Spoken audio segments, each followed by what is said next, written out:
The Amish Meddler, The Amish Bonnet Sisters, Book 16. Written by Samantha Price.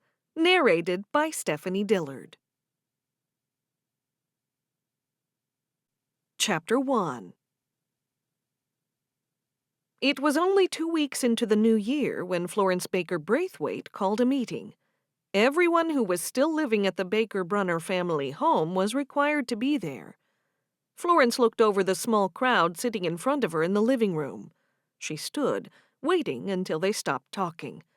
She was certain if she stood in front of them rather than sitting among them, they'd take what she said more seriously. "We're ready when you are." Levi gave Florence an encouraging smile once the talk died down. Everyone was silent, as all eyes fastened upon her. "Thank you. I know it's winter and everyone thinks they're on vacation, but the orchard never takes a break. It's still alive and it needs our attention." Cherish groaned on the inside. She thought they would have free time before Florence started nagging at them about work. "Why don't you give us each jobs, and then it's each one's responsibility to do them?" Wilma said. "Yes, that would work if we had a factory and the same things took place day in and day out, but they don't. Our duties will change weekly, even daily sometimes, and seasonally. I've been giving everything a lot of thought." Florence turned to Caroline. "How long do you expect to be here?" "Oh, I didn't know I'd have to say anything." Caroline looked embarrassed, and her gaze shifted to Cherish. "Does everyone want me to go home?" "No," Mom said. "You know you're welcome to stay until your Mom and Dad get your new home completed." "Yeah," Levi said. "We don't want you to have no roof over your head." "No, we won't have it," Wilma agreed. Levi smiled at Wilma and then kept talking to Caroline. "It can't be easy with your parents staying with their friends for as long as they have. They must miss you." "They do." Caroline put her hand on her heart. "You've all been so nice, and that makes me feel better about losing the house that I grew up in." Cherish knew the truth. The house hadn't burned down, but she bit her tongue. "Why do you ask how long she's staying here for, Florence?" Cherish asked. "I didn't mean to start everyone talking. Can we all keep on track? It's just that I hoped you were staying, Caroline, because I'm thinking about the tour idea you had." Caroline's face lit up. "You want to do the tours after all?" "I want to look into it. It could be a good idea, but only if it makes the orchard more profitable.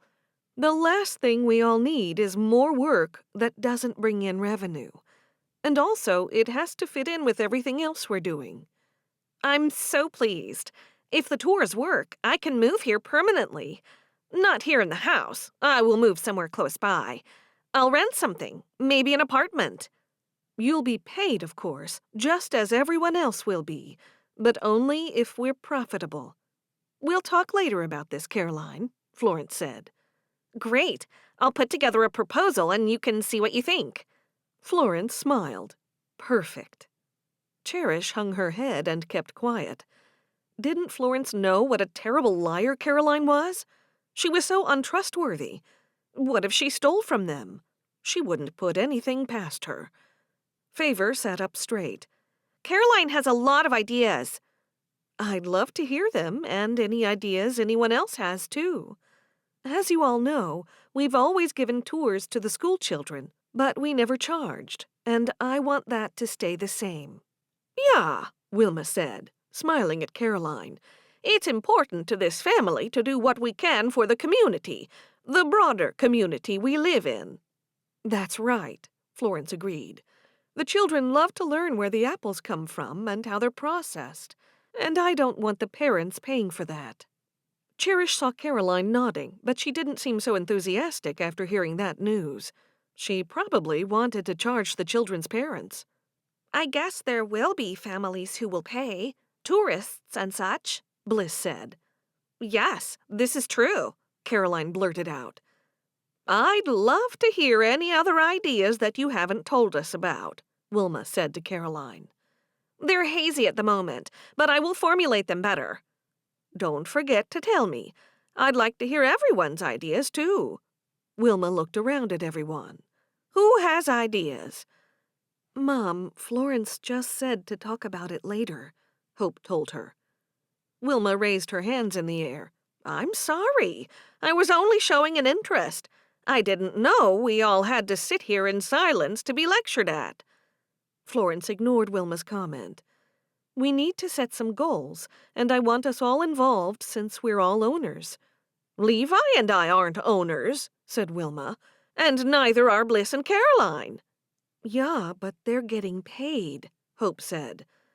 Well, people are missing. Wilma looked around.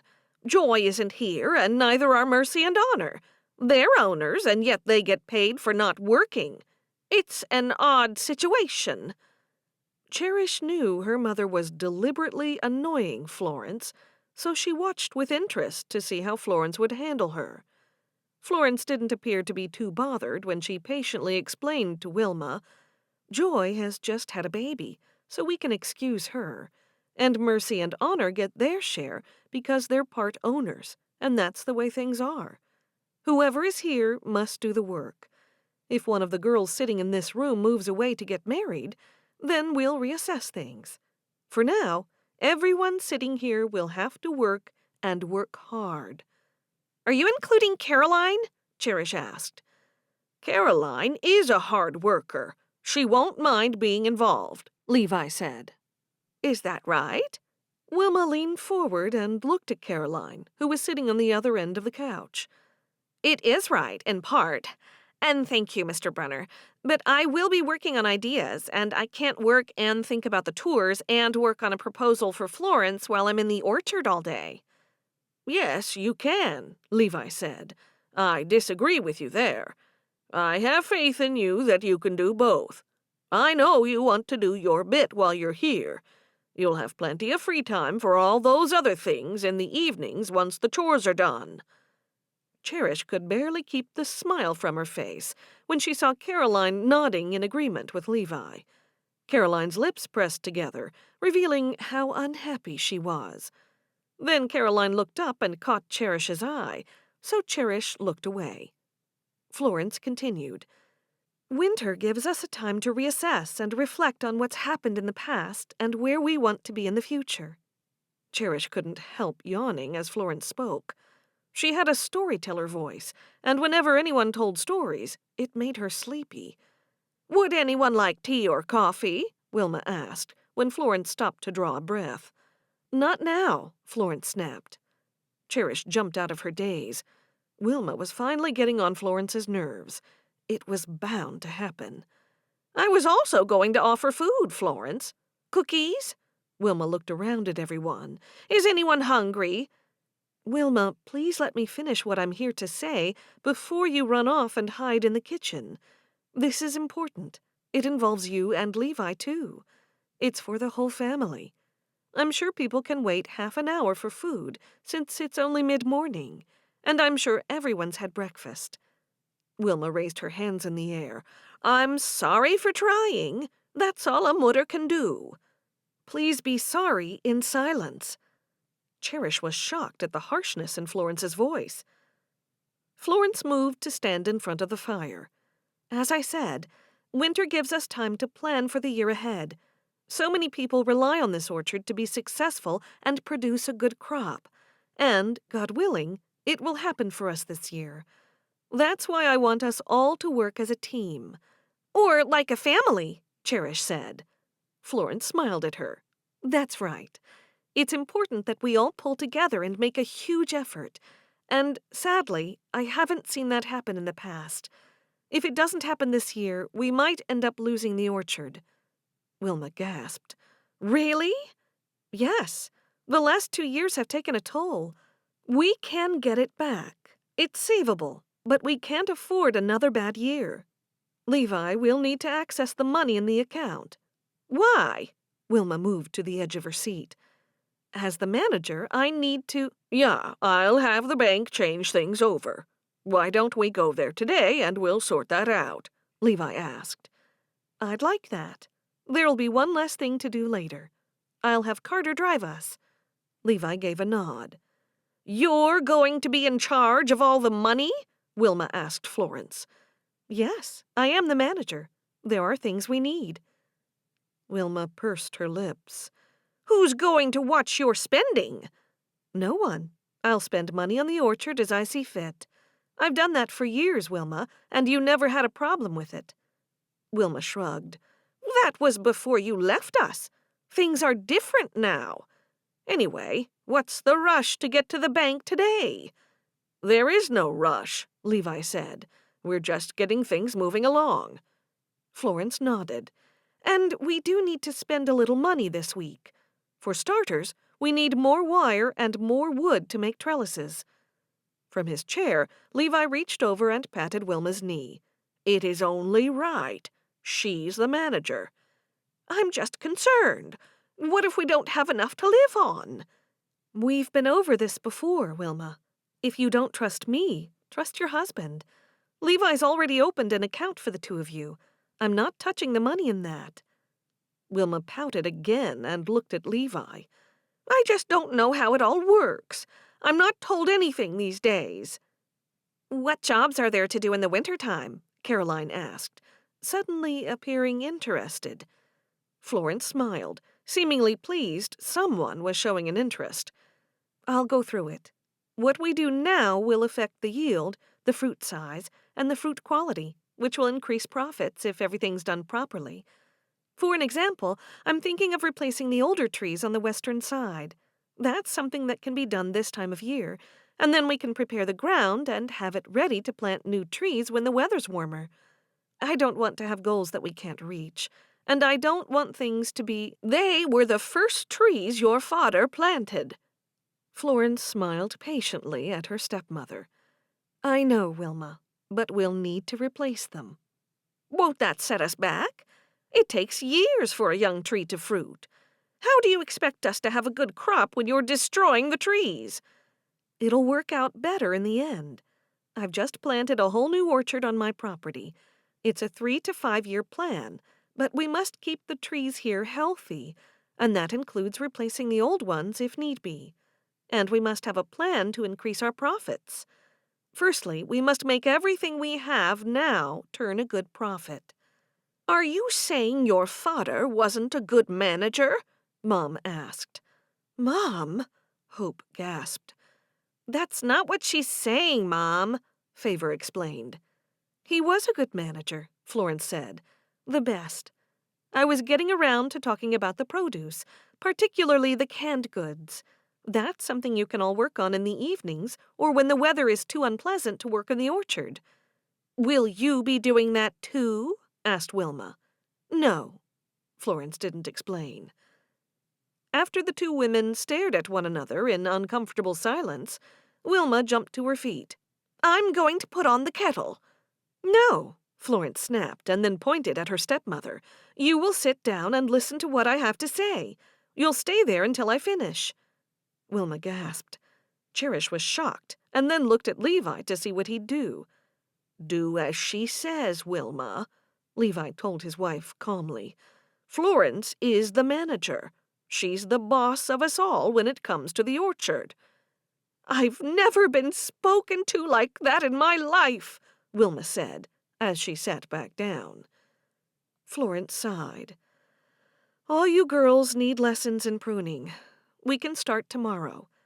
I'm not saying we will be doing any actual pruning, but I want to show you exactly how to do it. That's just cutting off the branches that are sticking out, isn't it? Caroline asked. It doesn't sound hard. It's different for each tree. Sometimes we'll need to stop a tree that's growing too much because all its energy will be going into the growth of the branches rather than the fruit. The tree might be growing too tall, or maybe we want the tree to grow faster. Okay, it's more than I thought, said Caroline. I'm interested. Cherish studied Caroline's face. Why was she lying again? 2 minutes before, she wasn't the slightest bit interested. All she was interested in was texting Eddie, her newfound beekeeper boyfriend, and playing with her long hair.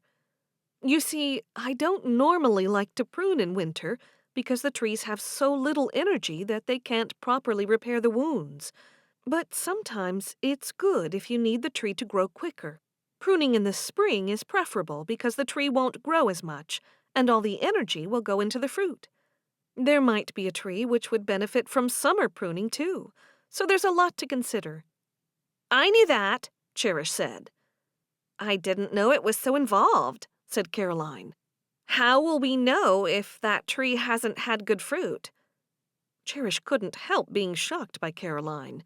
She was doing an excellent job of fooling everyone. What was the point of involving Caroline? It seemed everyone, including Florence, expected her to be there longer, even wanted her to stay longer. Caroline had told Levi and Mom that she could leave as soon as the roof of her house went on, but since she'd told that lie about her house burning down, there'd been time enough to build 3 new homes from scratch. That's why you each need to show more involvement. When Dot and I were working the orchard, we knew each tree. You explained that so well, Florence, Bliss said. Thanks. Florence looked at Hope. You knew all that, didn't you? Of course, but I'm not so sure everyone else knew it. You might take over from Florence one day, Hope, if you do what she tells you. And maybe you too, Cherish. Levi smiled at Cherish. Hope laughed, and Cherish said, Danka, Levi. I'll have a lot to learn. Florence knows so much. Mom said, Ugh, Levi, Cherish says nearly every second day she's going to leave us as soon as she's 18. She's going to live at Dagmar's farm, don't you know it? She won't give 2 thoughts about the orchard or us when she's gone. We'll be out of sight and out of mind. My farm, Cherish corrected her. That's a long time away, Levi said. The girl can change her mind. She might decide to stay here and keep the young man running the farm. Wilma stuck her nose in the air. It's unlikely. I hope you do stay, Favor told Cherish. Cherish smiled and appreciated her sister saying that, but she was also a little saddened. Favor had so often said she'd move to the farm with her when the time came, but since Caroline's appearance, she hadn't mentioned it. Bliss stood up, and everyone stared at her. I'm not an owner of the orchard, but I'd still like to work here since everyone else will be. But, Dot, can I still work at the cafe? Cherish still works there 1 day a week. It seems unfair if she does and I don't. Florence said, Perhaps you can have that conversation with your father after I finish what I'm saying. I'm sorry. Bliss sat down. I didn't mean to interrupt. Levi cleared his throat. The last word with Cherish ends with her mutter, but the last word in what you do ends with me. I have said no more than once. We'd love you to do as much work as you can, Bliss, Florence told her. You'll be a paid worker. Unlike the owners, my girls, who will work for free. Wilma looked down at her starched white apron and smoothed it over her knees. We've been over this 100 times now. That's kind of how it is, Wilma. But they will get paid little bits and then one big payment after harvest. Not too big, said Levi. Florence looked at Levi. Perhaps you and I can sit down together and work some of those things out. Cherish noticed Levi seemed happy about that. It was kind of Florence to include him as much as she was. Things were finally working out between the family members. I'd be happy to do that. You name the time, Levi said. We could do that this afternoon if you'd like. Christina is looking after Iris until 4. Stay for the midday meal, Florence, Wilma said. You'll both be busy going to the bank and then planning whatever you'll be planning. Thanks, Wilma, but I'll go home and see how Carter's getting along with his meetings, and then I'll come back. Now, back to why I've gathered you here. We all have to work together in the orchard and in the kitchen to produce the goods for the shop. We will, Hope said. You just tell us what to do. We'll have a quick meeting every Monday morning, and I'll give everyone their work for the week, but that will be subject to last-minute changes. If anyone lets me down, they'll be letting down the whole family. Cherish said, "This is like a staff meeting. Rocky has these talks too. I miss out on most of them now that I only have one shift a week." Florence continued, "Everyone will have to work hard so they don't leave the burden on the others. We have to make a profit. We're in this together as a family, right?" Yeah, Wilma and Levi chorused. "Yeah," Hope said. "Right," Favor agreed. "I'm glad to be a part of it, kind of," Bliss said, wistfully. "I'll do everything I can," said Caroline. Everyone looked at Cherish, who hadn't said a thing. She looked around at them all. Just because they'd said something out aloud didn't mean she should too, did it? Couldn't she agree silently? "What?" Cherish asked. you haven't agreed yet, Levi told her. Cherish knew they were judging her, making assumptions about her work ethic, or lack of one. "I know you all think I'm lazy, but I'm not. It's all in your heads." She tapped on the side of her prayer cup. "No one thinks that," Bliss told her. "It's only that everyone has said yes except you." Cherish hated being the center of attention if it was for a negative reason. "I didn't know I had to say something. Florence didn't ask a question." No one was smiling. Everyone was looking at her as though she was the odd one out. She felt like crying. No, she wouldn't cry like a baby. They'd think even less of her. "I don't have to say something. I said it in my head. I'm tired of everyone's attitude." Why are you getting so upset? Levi asked. "Because I will work hard, and it annoys me that people think I won't." We'll wait and see, Wilma said. The proof is in the doing. Cherish threw her hands in the air and said to Levi, "See?" "So you agree, Cherish?" Florence asked. "Yes, I'll work hard." Cherish snapped her words, and it was slightly annoying that Florence had been gone for 2 years and then stepped back in telling everyone what to do as though she'd never left. Even Levi allowed Florence to boss everyone about, including Mom. Levi was supposed to be the head of the household. Cherish stared at him. Maybe he wasn't taking charge because he feared he'd have another heart attack. Good then. I'm glad we all agree. I'll be back at 8 in the morning for everyone to start work. I want everyone to be ready and waiting for me at the barn at 8 sharp. Can everyone manage that?" Everyone agreed. "Tomorrow afternoon, we'll go over what we need for canning. Levi, I'll see you later today after lunch." He nodded. I'll be ready. "Good." Cherish was growing restless. "Is that all? Are we dismissed?" "Yes, everyone can go, and thanks for listening." Cherish stood before anyone had a chance to move. "Florence, I won't be here tomorrow because I'll be at the cafe. But I will work hard when I'm here, okay? Does anyone have anything bad to say about that?" She fixed her hands on her hips and looked around. No, it's what we'd expect from you, Cherish, Mom said. Now, can I put the tea kettle on, Florence? Wilma moved to her feet. "Yes, you can." Wilma walked into the kitchen with Bliss following to help her. Bliss took every opportunity to be close to Wilma. It seemed she liked Wilma's company. Cherish was sure it was because she missed her own mother. Before Cherish moved away, Caroline rushed to Florence, who was halfway out the front door. "Thank you for giving me a chance to plan these tours. I'm so excited about it." "I'm open to new ideas, and yours sounds like it has potential. It could be a good moneymaker for the orchard." "I know, and if you take it on board, I'm sure the Be Right Honey Company will too." "That would be good," Florence said. "I can't wait to see what you come up with." "I don't see that people will pay to come here." Cherish walked closer to Florence and Caroline. "The children can come here free, so why would they come back with their parents and pay for it?" Caroline flipped her long hair over her shoulder. "You have to see the bigger picture, Cherish. There's a whole world out there that you don't even know. You don't know the half of it because you've barely ever left home to go further than into town." Cherish pouted at the way Caroline talked down to her. She couldn't say too much because she didn't want to appear argumentative in front of Levi as he sat in his armchair. The day Caroline leaves this house will be the happiest day of my life. When Caroline had first arrived, Cherish thought she'd like her. But from the moment she opened her mouth, there was something disagreeable about her. Cherish had begun to loathe her.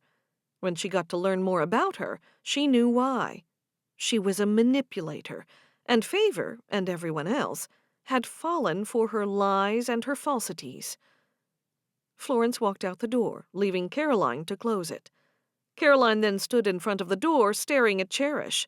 "Well?" Caroline asked. Cherish would have said something rude, but, again, didn't want Levi to overhear. She'd been getting along with him lately and didn't want that to change. "Nothing." Cherish would hold her words inside and use them another day. She turned on her heel and headed to the kitchen. Chapter 2. Just as Cherish sat down with Wilma, Hope, and Bliss to have hot tea and cookies, Ada burst into the room. "Hello, all. As soon as I got down from the buggy, I smelled the baking bread. What a delightful smell." "Yes, we baked earlier," Wilma said. "I'll get a cup for you to have hot tea with us. You're just in time." Ada sat down. "I just saw Florence walking into the orchard. I called out to her, but I must have been too far away. She must not have heard me." Cherish tried to keep the smile from her face. Florence had very good hearing. "She was heading home," Bliss said. "Through the orchard is the quickest way to get there." "She was here having a meeting with everyone," Wilma explained. "About the orchard," Hope added.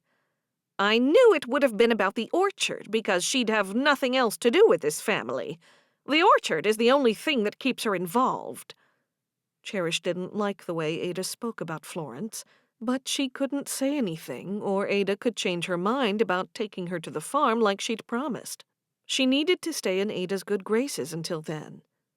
"Starting from tomorrow, we all have to work hard. Florence is teaching us all about pruning and many other things. I know how to do it already, but others don't." "I do like the sound of that. You've all been quite lazy. You need someone to push you, and Florence is strong-willed, so she'll keep you all in line," Ada said.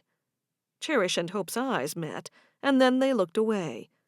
Ada always had her opinion, and always gave it, whether people liked it or not. Sure, they might not have worked as hard as they could have, but that was in the past. Mom said, "Levi wants to learn too." "And what about you, Wilma?" Ada folded her hands into her lap. "Nay, I've never been interested. I'll stay here and do the household chores." Wilma didn't seem offended at all, and simply picked up the large china teapot and poured Ada a cup of tea. Then she pushed it toward her and sat down next to her. "Danke, Wilma. It's very nice of you. I won't have anything to eat. Now, just because the girls will be working in the orchard, don't let them get out of doing chores. Do leave some of the cleaning for them. They can work in the orchard and at home." Ada put the teacup to her lips and slurped her tea. Her top lip curled upward in disapproval, and her nose twitched as she set the teacup back down on the saucer. "I agree with you, Ada. You better believe it." Wilma and Ada then put their heads together and cackled like a couple of old hens. "I think I'll go outside and find Favor and Caroline," Hope said. "Caroline? She's still here?" Ada stared at Mom as Hope got up and hurried away from the kitchen. "Ja, you know she is." Ada gave a disapproving grunt. "She fits in well with the family," Mom said. "Nay, it can't be. She's an Englisher. How could that be true?" Mom's mouth fell open. "It's only for a short time. You know she's not here forever." Bliss said, "She is thinking of moving here." "What? Joining us? That would be a good idea." Ada grinned. "Nay," Bliss continued, "moving to the area. She has some ideas to make work for herself here. Ada's lips pushed into a pout, and she looked at Wilma. You've been very patient. To me, it doesn't seem right that an Englisher can push her way in and make one excuse after another to stay beyond her welcome. Wilma explained. She had a fire at her house. It wasn't an excuse, and she's been no trouble. No trouble at all, and she gets on well with the girls. She'll do any chore I ask her. Cherish couldn't help frowning. When had her mother ever given Caroline a chore?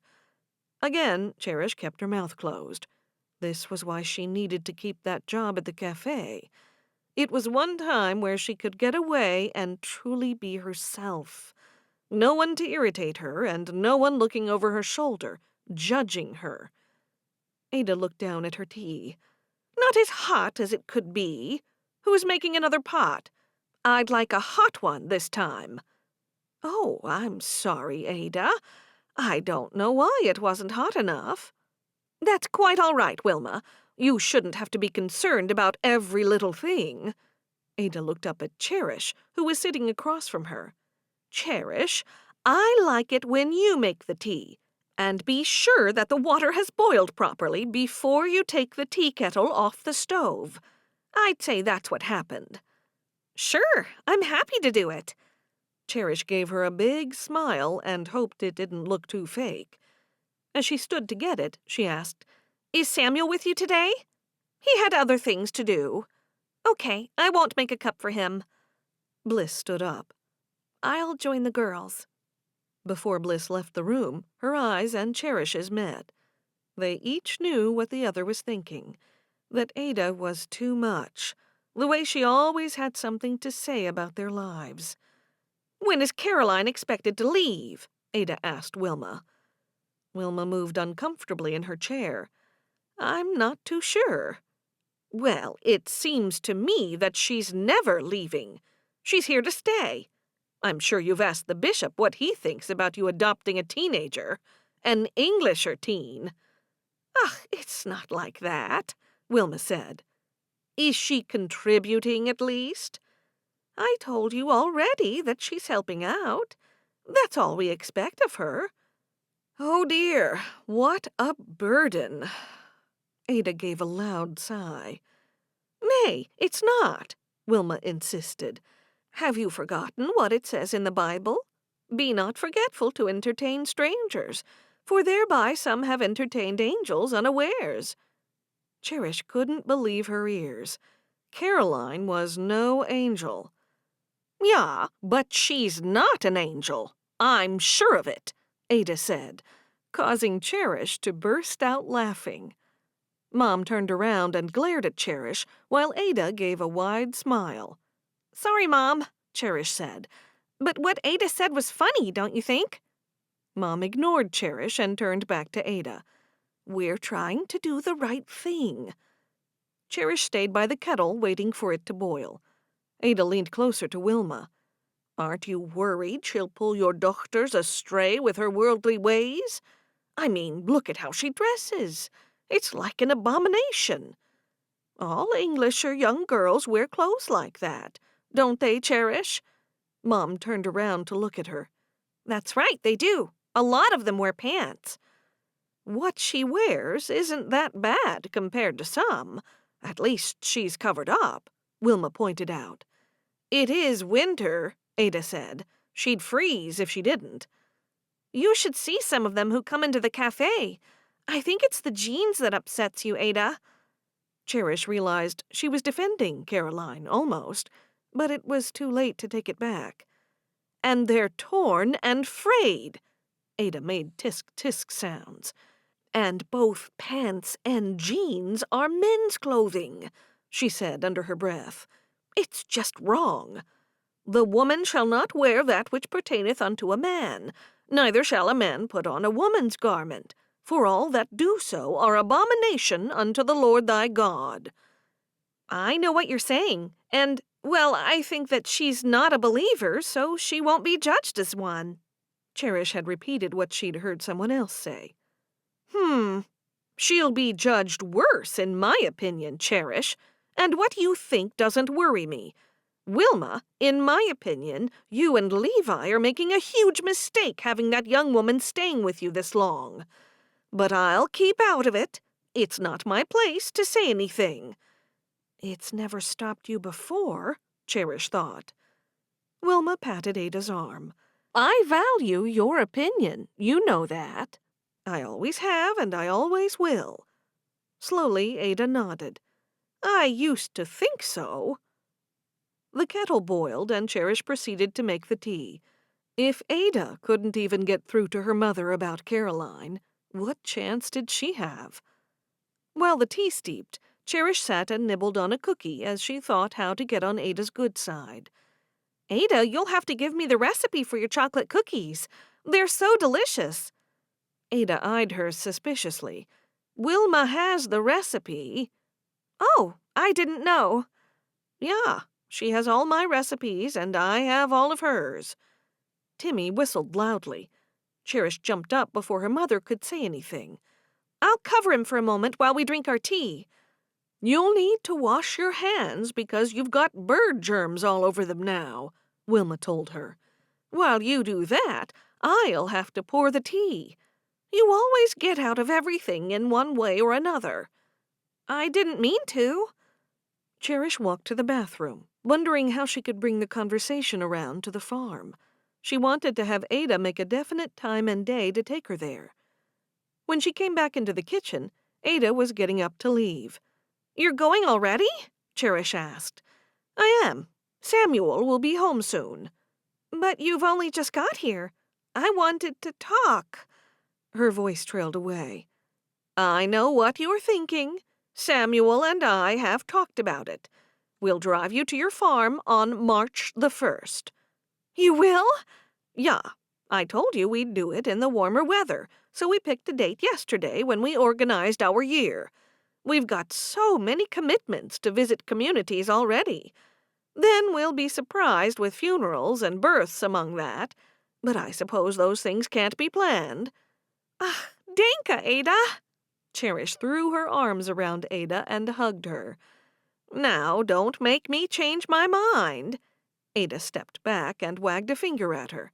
If Wilma tells me of any wrongdoing, it'll be easy for us not to take you. We've got no reason to go there. How long will you stay there? Wilma asked. I was thinking about a week. Is that enough time for you, Cherish? Yeah, it is. That would be perfect. I can't wait, and I'll be good. I always am. You'll see. We will be staying at your farmhouse, yeah? That's right, with Malachi. Florence and Carter stayed there, and they loved it. I'll write to Malachi now and tell him when we're coming. You and Samuel will enjoy yourselves there. We'll see. That's somewhere we haven't traveled to, and Samuel and I do like to see different parts of the country and meet new folk. Danka, Ada, that gets me out of it, Wilma said. I have so much work to do around here. Next door, Florence opened her front door, glad to be home. She felt a little bad for ignoring Ada just now, but after talking with everyone, it would have been too much to face her. Ada was always so confrontational, and Florence was sure Ada didn't want her around the orchard now that she'd left the community to marry Carter. Ada was probably still slightly annoyed that Florence hadn't married the pig farmer that she'd tried to match her with. When she walked into the kitchen, Carter looked up from his computer. How did it go? All right, I think. I've got them all fired up to start tomorrow, except for Cherish, who's working at the cafe. Carter's mouth widened into a smile. That girl always gets to do her own thing in her own way. I know. I'm not sure how she manages it. It was only months ago that Levi forbade all the girls from doing work outside. Wasn't he taking their pay or something? That's right. I forgot about that. Carter shook his head. Anyway, he said something about the last word with Cherish being up to Wilma, so maybe he's hoping she'll put her foot down. Possibly. I think it's good for Cherish to work elsewhere and be accountable and have bosses to answer to. I agree. Now I have to ask you something. Could you drive Levi and me into town later today? Sure. Where are we off to? Levi's going to change the general orchard account into my name, so I can access the funds when needed.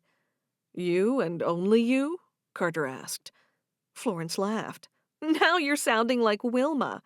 I suppose Levi should remain on the account just in case. What do you think? It's up to you. It might be a good idea. Can you give me an hour or so? Yes, that would be perfect. I told Levi we'd come back and take him in with us. Give me 1 hour on my computer and I can finish up for the day. Wonderful. Thanks. Florence went about fixing herself some lunch. It felt odd being in the house when Iris wasn't there. She was grateful to have someone trustworthy to mind her while she was working.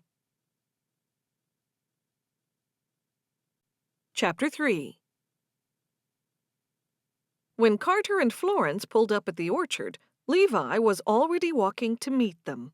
That was quick, Florence said, as Levi got in the back seat. I was keeping an eye out. Hello, Carter. Hello. Carter turned the car around and headed down the driveway. Florence noticed Ada's horse and buggy was gone. I noticed Ada was here when I left, Florence said. Did she come for anything special? That's right. To tell Wilma what to do. Florence couldn't believe her ears, and neither could she hold in her laughter. Tell her what to do about something in particular? Carter asked. I don't know, but I'm sure Wilma will tell me all about it tonight. I did overhear them talking about Caroline, so maybe that was it. Your visitor? Carter asked. That's right. It has concerned me that she's been with us for so long, but once her house is ready, her parents will send for her. She has a cell phone. How does she keep it charged? Carter asked. Must do that when she goes into town, and that's most likely when she speaks with her folks.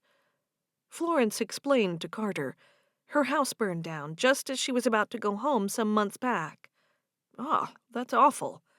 It would be, Levi said, but Gott was able to use us to provide the girl with a home until her house is ready.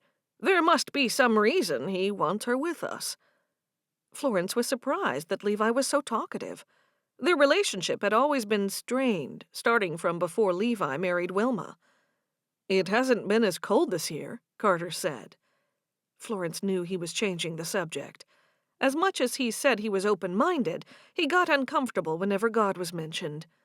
I think it has been just as cold. I thought it was colder. Either that or I'm feeling it more because I'm aging, Levi said. While Carter and Levi talked about the seasons, Florence looked out the window at the fields. She'd never expected she'd ever be the kind of woman who'd leave her family and her community to marry an Englisher, and she never expected to get along with Levi better than she did with Wilma. Life certainly had its surprises. Florence and Levi went to the bank to make the necessary changes. After that, they went to a cafe where she and Levi worked out a few details over cake and coffee, while Carter silently sat and listened. The next day, Cherish arrived at the coffee shop upset because she was 10 minutes late. She was usually early, but Bliss, who'd driven her there, had taken a wrong turn. Both girls were so busy talking that they hadn't noticed the error for a while, and then they'd had to backtrack.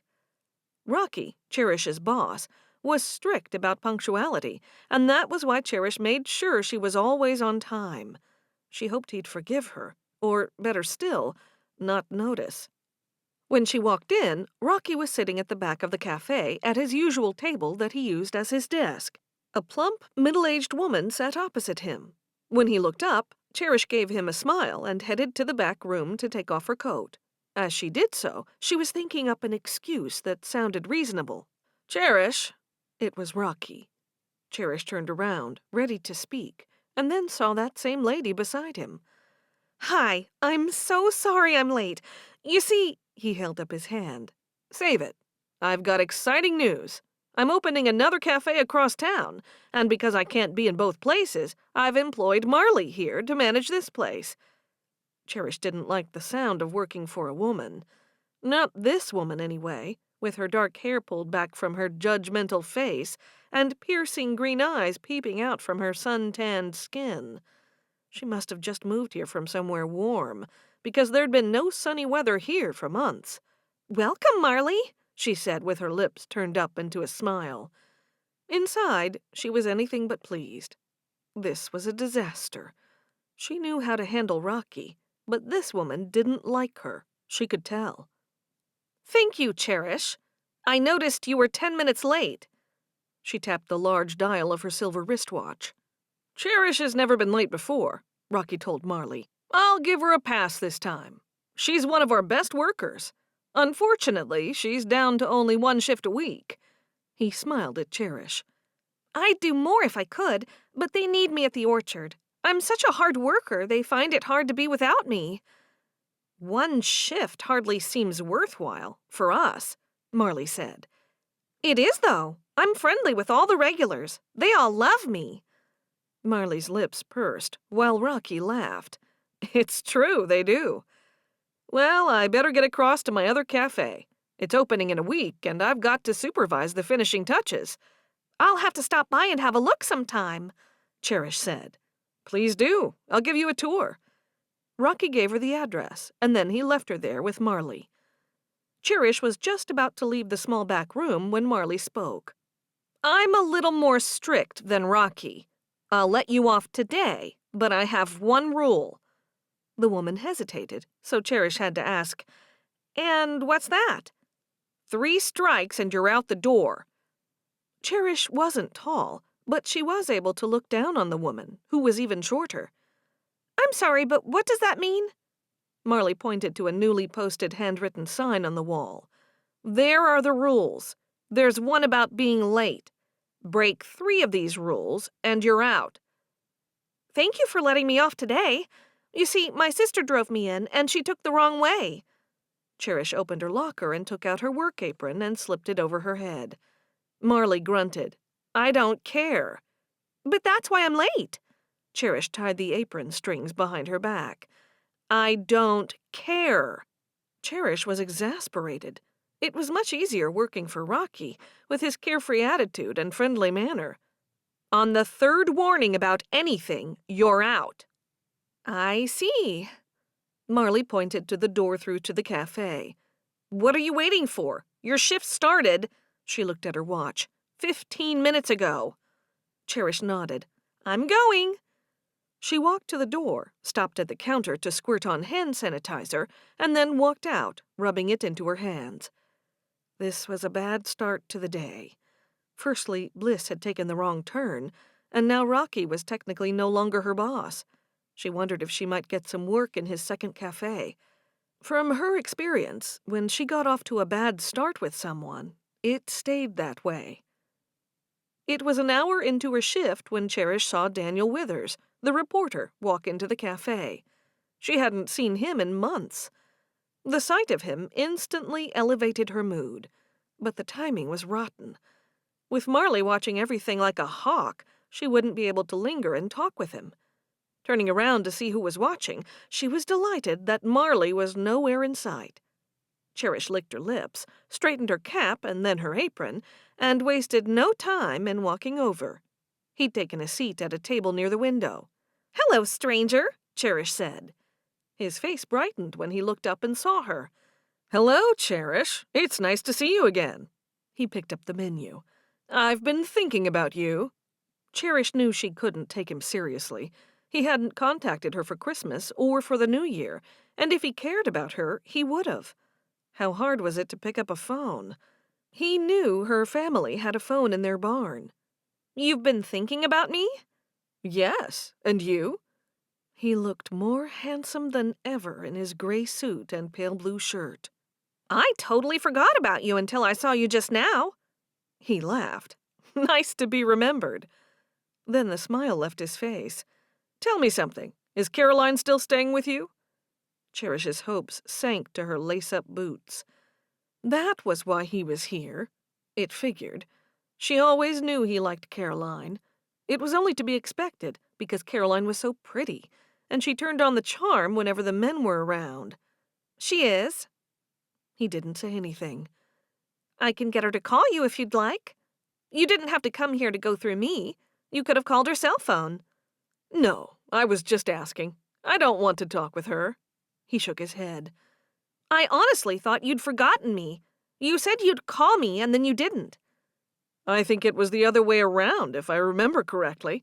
I've been waiting on a call from you. Cherish stared at him. What does it matter who was supposed to call who? Just because I didn't call doesn't mean I wasn't thinking of you. Too much work and all that. I've been trying to get ahead, and I've been doing extra freelance work on top of everything for some much-needed cash. Anything to help me be discovered. She'd forgotten he was striving to be noticed by one of the large city newspapers. It was a reminder that even if they liked each other, he could leave to further his career at any time. He tapped the corner of the menu on the table a couple of times. Anyway, the reason I'm here is because I thought we could hang out. Cherish tried not to smile, and then looked over her shoulder to see if Marley would notice her talking. Marley was still nowhere to be seen, and there weren't many customers, so Cherish sat down with him. Oh, you mean like go on a date? Yes, if you want to put it like that. It does sound nicer than what you said. He leaned forward and grabbed her hand. Will you come on a date with me, Cherish Baker? Cherish stared into his eyes, loving how nice it felt for her hand to be enveloped in the warmth of his. It probably wasn't a good idea to go anywhere with him. They had nothing in common. He wasn't going to join her community, and she was never going to leave her family or her community. It was the only life she knew, and in her heart, she knew it was the right way for her. All he cared about was making a name for himself and getting a good job far away from here. Okay, let's do it. You took long enough to answer. I had a lot to think about. We have to see each other in secret. Besides you not being Amish, there's my age. Yes, that's another thing I've been concerned about. You're way too old for me. He grinned. Very funny. From the corner of Cherish's eye, she saw Marley appear. She pulled her hand away and sprang to her feet. Then she took her pad and pen out of her work apron pocket. What would you like today, sir? He made a serious face, unfolded the menu, looked at it, and then smiled up at her. You choose for me. Okay, she scribbled as she spoke. You'll have a large burger with the works and fries on the side, followed by a large piece of lemon cake, and you'll have a black coffee. That'll work. She moved even closer and lowered her voice. And you'll leave me a large tip. I intend to. Of course I will. Good. Where will we go on this date? She whispered. Anywhere you choose. No, you choose. But it must be somewhere I'd like to go. He made a face. The pressure's on. Think about it and let me know when I bring your food. We have a new manager and she hates me. I don't want to give her anything to complain to the owner about. Shall I tell her something good about you? No, she'll guess you're a friend. She's one of those streetwise people. No one would be able to fool her. Gotcha. Cherish hurried away. Talking again, Cherish? Marley hissed when Cherish pinned up her order. I've noticed you take a long time getting the orders. Keeping the customers happy so they'll keep coming back. That's all. Rocky told us to be friendly. I'd say you're the friendliest worker here. I hope so. Cherish noticed another customer had walked in and chosen a table in her section, so she went to take their order. Minutes later, Daniel's order was ready. Cherish placed it in front of him. He set his phone down and smiled up at her. She took a deep breath. I've been thinking about the date. It's not a good idea. I'd have to sneak out and— Perfect. I'll pick you up in the middle of the night outside your house like we did the last time, at midnight. Okay, that would work. When? Cherish bit her lip. The nights were cold, and the morning starts, thanks to Florence, were earlier than they had been. I'm not sure. I'll call you and let you know. He frowned. Don't take too long. I'll be waiting. I will. I won't forget, and I will call. Cherish knew Marley would be watching, so she could not stand there talking for too long. As she went about her work, she kept glancing over at Daniel. He was so handsome, so polite, and he was smart. In Cherish's opinion, that was a rare combination. Cherish heard the bell on the door and looked over to see that Daniel was leaving. He gave her a wave, and she smiled and waved back. It was sad to see him go. He'd brightened up what otherwise would have been a very dull day. As the hours dragged by, with Marley looking over her shoulder, Cherish couldn't wait for her shift to end. Bliss picked up Cherish from work. The day had been so tense that Cherish didn't want to tell Bliss how bad it had been. Instead of going home, Bliss said, let's visit Joy and Faith. I want to see how big Faith is now. Probably the same size as she was at the last meeting. She was asleep and all covered up. I want to see her too, but I also want to be home in front of the fire. Please, Cherish, Bliss pleaded. Cherish laughed. Okay. Danka, we won't stay long if you're too tired. It was a little tiring today, but I'll manage. I'll take your turn for the washing up tonight. Cherish looked at Bliss, who was concentrating on the road. Nay, you don't need to. It's okay. I will. You're kind, letting me visit Joy when you're tired, so it's the least I could do. Okay, if that's what you want. Cherish put her head back and closed her eyes. Bliss was so much nicer and kinder than her sisters. They'd never offered to do her chores. Is that why Adam chose her? Because she was so sweet? We're here, Cherish. Cherish could feel someone shaking her arm. She opened her eyes. Bliss was staring at her. Come on, we're at Joy's. I must have fallen asleep. Cherish yawned before she could cover her mouth. You probably didn't get enough sleep last night. Bliss jumped from the buggy and slung the reins over the hitching post. Maybe. Now that Cherish was there, she was looking forward to seeing the baby again. They saw her more often than they saw Florence's baby. Joy opened the door for them as they stepped onto the porch. You'll have to be quiet. Faith is asleep. Can we still see her? Whispered Bliss. Okay, we'll have to creep in. Joy took the girls to the small room they used as the nursery. When they were looking over her crib, Cherish was pleased to see the pink blanket she'd knitted. She's so beautiful, Cherish whispered. Then Faith moved her head slightly, so they all hurried from the room. Joy closed the door. Let's sit down. Do you have time to stay a while? Only for a little while, Bliss said. Florence has said she's going to work us hard.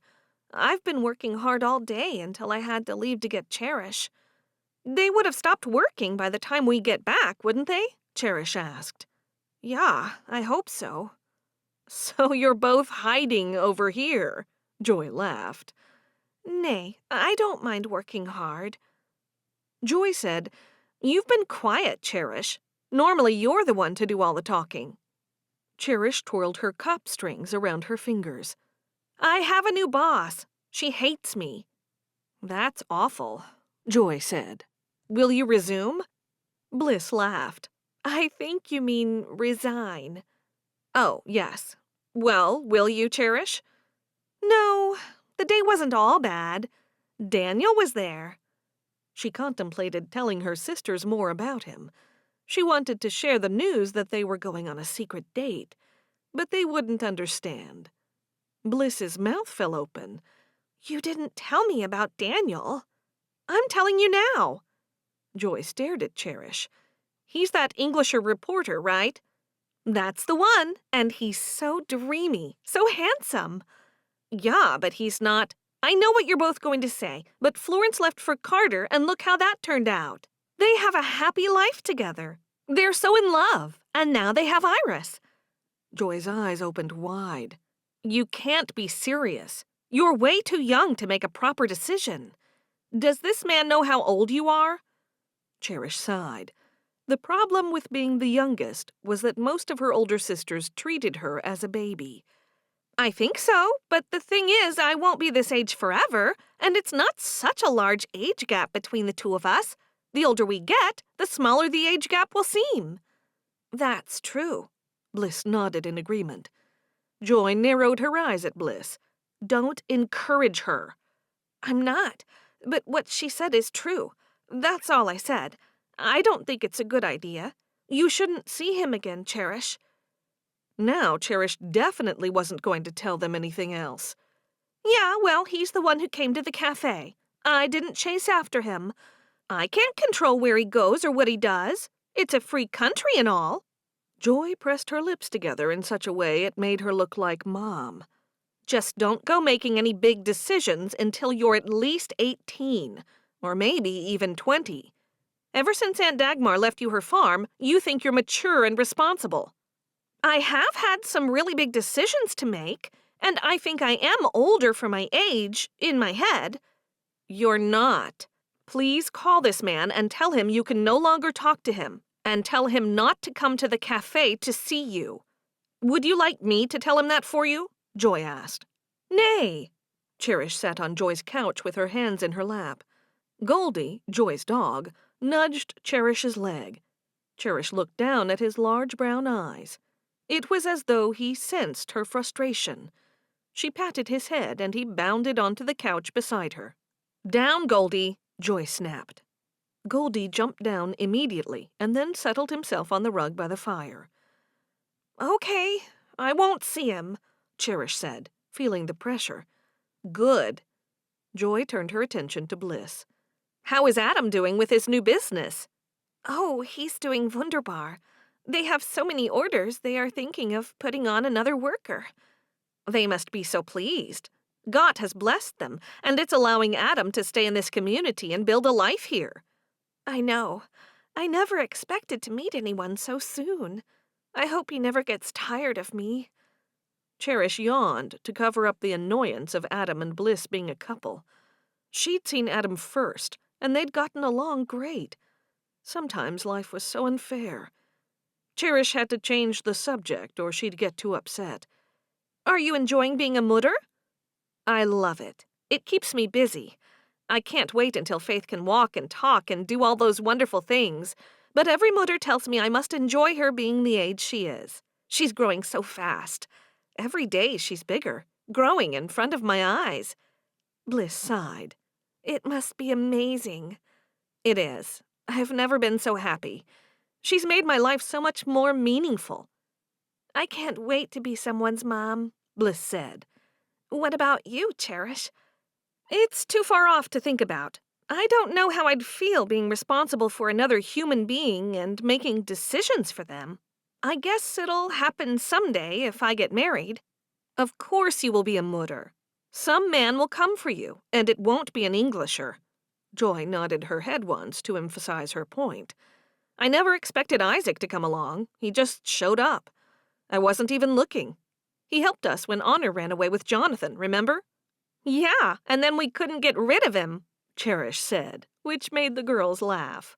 "I will leave whether I get married up to God. Who knows what he has in store? I'm sure my life will be exciting." "Life doesn't have to be exciting for you to be happy, does it?" asked Bliss. Cherish looked into the flames of the fire and thought about that for a moment. When she looked away, she noticed Joy and Bliss staring at her. Even Goldie had lifted his head to fix his gaze upon her.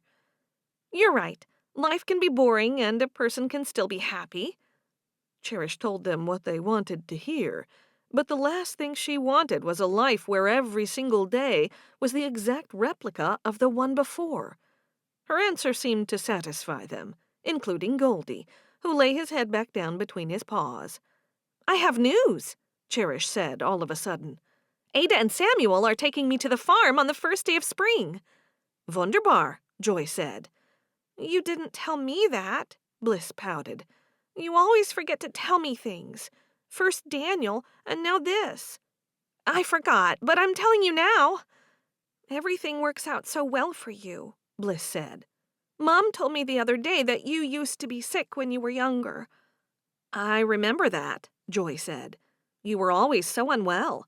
They said you had a low immune system. Then you seemed to grow out of it. That's why you always got special treatment from everyone, and another reason why you were the favorite." Cherish ignored the jab about being the favorite, something that all youngest siblings had to endure. The reality was, the youngest in line had it hardest because they were always bossed about. Weird that you say I was sickly. I haven't been sick for years. Cherish touched her forehead. But I have been feeling a little weak lately. Now I'm all clammy. Oh, I hope you're not coming down with something, Joy said. You probably should leave because of Faith. I don't want her getting ill. She's so little. Cherish stood. You're right. I don't want her to catch my germs. Let's go, Bliss. They said their goodbyes and headed out the door. Touch my forehead, Cherish said as they walked to the horse and buggy. Do I feel hot? They stopped, and Bliss put her hand on Cherish's forehead. Then she put her hand on her own. You feel just the same as me. Cherish touched Bliss's forehead. I'm sure I'm hotter. We'll have to get you home and get you warm. I hope someone will make me some soup. I should go straight to bed, too. I'll get you soup, Bliss said as they climbed into the buggy. Danka, Bliss, you're getting me soup and doing the washing up for me. You're the best stepschwester anyone ever had. Bliss laughed. Just don't get too sick, or it will travel through the family. Florence won't be happy to have us off work. I'll still work. I think I'll be better by tomorrow. Work needs to be done, and I don't want to upset anyone. I know, but not when you're sick. It'll make you worse. We can all cover for you and do extra work. Would you, Bliss? Of course. Cherish reached over to the back seat and grabbed the blanket, then covered herself with it. As she settled herself further into the seat, she said, I'd like chicken soup with potatoes and carrots, no greens. Okay. Bliss turned the horse and buggy to the right, and they headed home. Chapter 4. Cherish didn't stay in bed the next day, which was Saturday. She'd gotten up early with the others and had worked in the cold, following Florence around. On top of being exhausted, Cherish cut her hand on the wire they were using to secure plants to the trellises. It had been the last straw, so by the time Sunday rolled around, she decided she couldn't possibly go to the meeting. On Sunday morning, when she didn't make an appearance downstairs, Wilma poked her head around her bedroom door. "What's the matter with you?" I'm sick. Too sick to go today. I'm sorry. I pushed myself yesterday when I wasn't well. I really should have stayed in bed. If I'd done that, I would have been okay for today, possibly. Wilma's face pinched with concern. She stepped forward and placed her hand on Cherish's forehead. "You don't feel hot. I don't think you have a fever. Are you too ill for breakfast?" Yeah, I couldn't eat a thing. Cherish closed her eyes. Wilma moved nearer. "Do you want someone to stay with you?" Her mother was so close that Cherish could smell the lavender water she used in her hair. I'll be all right. I'll just doze. Okay. We'll come home as soon as the meeting's finished. Cherish opened her eyes. Nay, Mom. Stay and eat with your friends. I'll be fine, truly. There's no reason why your day should be ruined. I'll only be here asleep. Very well, as long as you're sure. I am. Cherish turned over the other way and pulled her blankets higher. Bye, Mom. Bye. Cherish heard the door close. In her warm, comfortable bed, it was so toasty, curled up with caramel, looking through the gap in the curtains at the gray sky. Seeing it looked like rain would fall from the sky at any moment, it was a perfect day to stay put. Cherish did just that until she heard the 2 horses and buggies leaving. Then she flung back the covers. As nice as it was in bed, she wasn't going to waste a perfectly good day at home. She wondered if she should call Daniel. She stood up, slipped her feet into her warm slippers, and then pulled on her robe. As she tied the cord, she headed to the window. Reaching up her hands, she swept the curtains to the sides. From Cherish's bedroom window, she had a clear view to the road. She stood for a moment, relishing the silence. Nothing could be heard apart from a distant bird. Being in a household with so many people, she wasn't often alone. It felt good, and she wondered if she should just stay home and enjoy the peace. The joy of being by herself was soon replaced with a deep feeling of loneliness. Things weren't much fun if there was no one to share things with. She liked to be around her family, even if they annoyed her a good deal of the time. Now she was concerned how quickly she changed her mind about things. She had been looking forward to staying home, and now she regretted not going to the meeting. Sometimes it was enjoyable listening to what the bishop said, but even if it wasn't, there was a certain sense of calm sitting on the wooden bench seats alongside everyone she knew so well. It made her feel safe. Glancing at her clock on her nightstand, she saw it was too early to call Daniel. She'd have breakfast, and then she'd call him. She was just about to turn aside from the window when a starling settled on a tree branch outside her window. She stopped still to watch what it would do. Her half-sister Florence hated starlings with a passion because of what they did to the orchard, but they were such pretty birds with their bright beaks and bright green flecks on their dark feathers. The bird moved its head from side to side, and then it flew to another branch. As she watched its antics, pangs of guilt for telling her mother she was sick gnawed at her. She didn't like stretching the truth as far as she had. Sure, she felt a little off, but she could have forced herself to go to the fortnightly meeting. Yesterday had been awful, though, and the day before, the new manager had given her a hard time. It seemed like she had no rest at home anymore, and certainly none at the cafe. Today would be the only chance to get a break from the monotony her life had become. There had to be more to life than constant chores and work. Maybe she'd take up a hobby, like making a quilt. Perhaps she could get the whole family involved. She pressed her nose on the cold glass, watching the bird. Just then, movement from down at the road caught Cherish's attention. A large, shiny silver car turned into the driveway. It wasn't unusual for cars to come and then stop in the driveway. The people in the cars would often do that to see if their shop was open, even on a Sunday. But this car didn't stop at the shop. It kept on coming, heading to the house. Cherish opened the window to get a better look, thinking she might know one of the occupants in the expensive-looking car. Caramel's ears pricked up at the sound of the engine. The car windows were so darkly tinted that Cherish couldn't see inside. She wondered whether it was a hire car, and either Honor or Mercy, or perhaps both, had come to surprise Mom. She hoped it was them. She'd never seen her young nephews, so she wondered if they'd brought them too. Only Mom had seen them, and of course Ada and Samuel, who made it their business to visit communities far and wide. As quickly as she could, Cherish ripped off her robe and exchanged her nightgown for her day dress and apron. Lastly, she grabbed her prayer cup and put it on as she ran down the stairs with Caramel following close behind. If it wasn't her sisters, it had to be someone who had the wrong address. Cherish opened the front door to see a man and a woman getting out of the car. She was so disappointed, but that was soon replaced with intrigue at why these people were here. The woman stopped still and continued to stare at her. "Hello," Cherish said. The woman didn't reply. The man joined the woman and stood beside her. Uneasiness rippled through Cherish's body. "Good morning. Can I help you with anything?" The woman finally spoke. "Are you Cherish Baker?" Cherish froze. What had she done? Caramel walked over to them, sniffed them, and ran back toward Cherish. "That is correct. How do you know me?" The man took a step forward. "You wrote to us. You said Caroline is here, and you inquired about when she might be leaving." Cherish had clean forgotten she'd sent that letter. "Oh, you're Caroline's parents." She looked at Caroline's mother.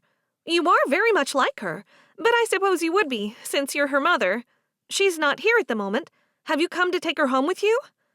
Mrs. Avery looked up at her husband, and he said, "I have an idea who you have staying with you, and I can guarantee you it's not our daughter."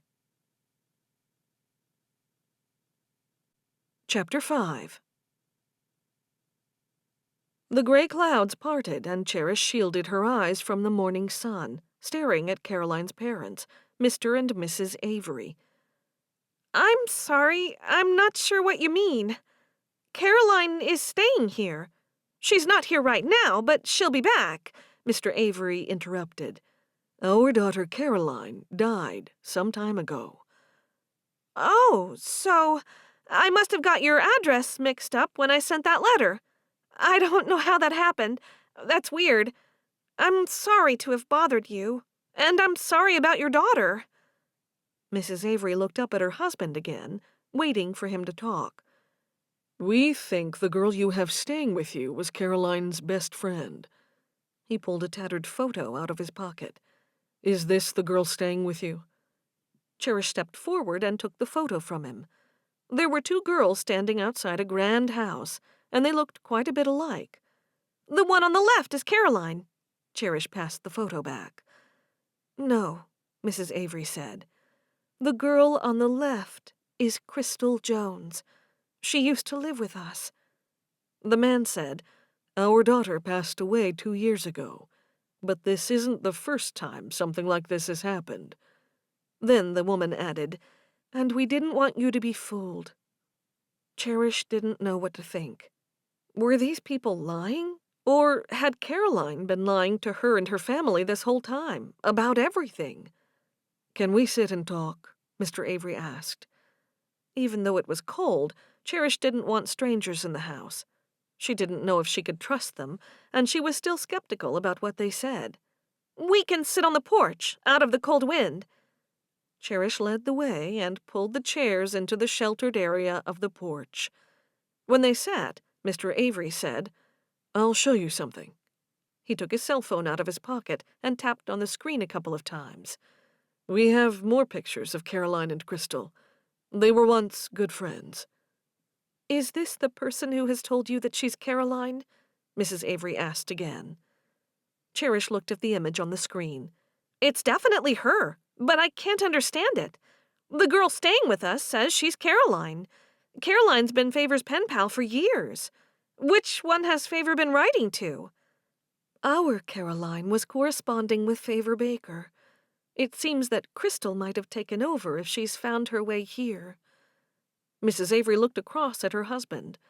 "She must have made a copy of our mailbox key, and she's stealing our mail.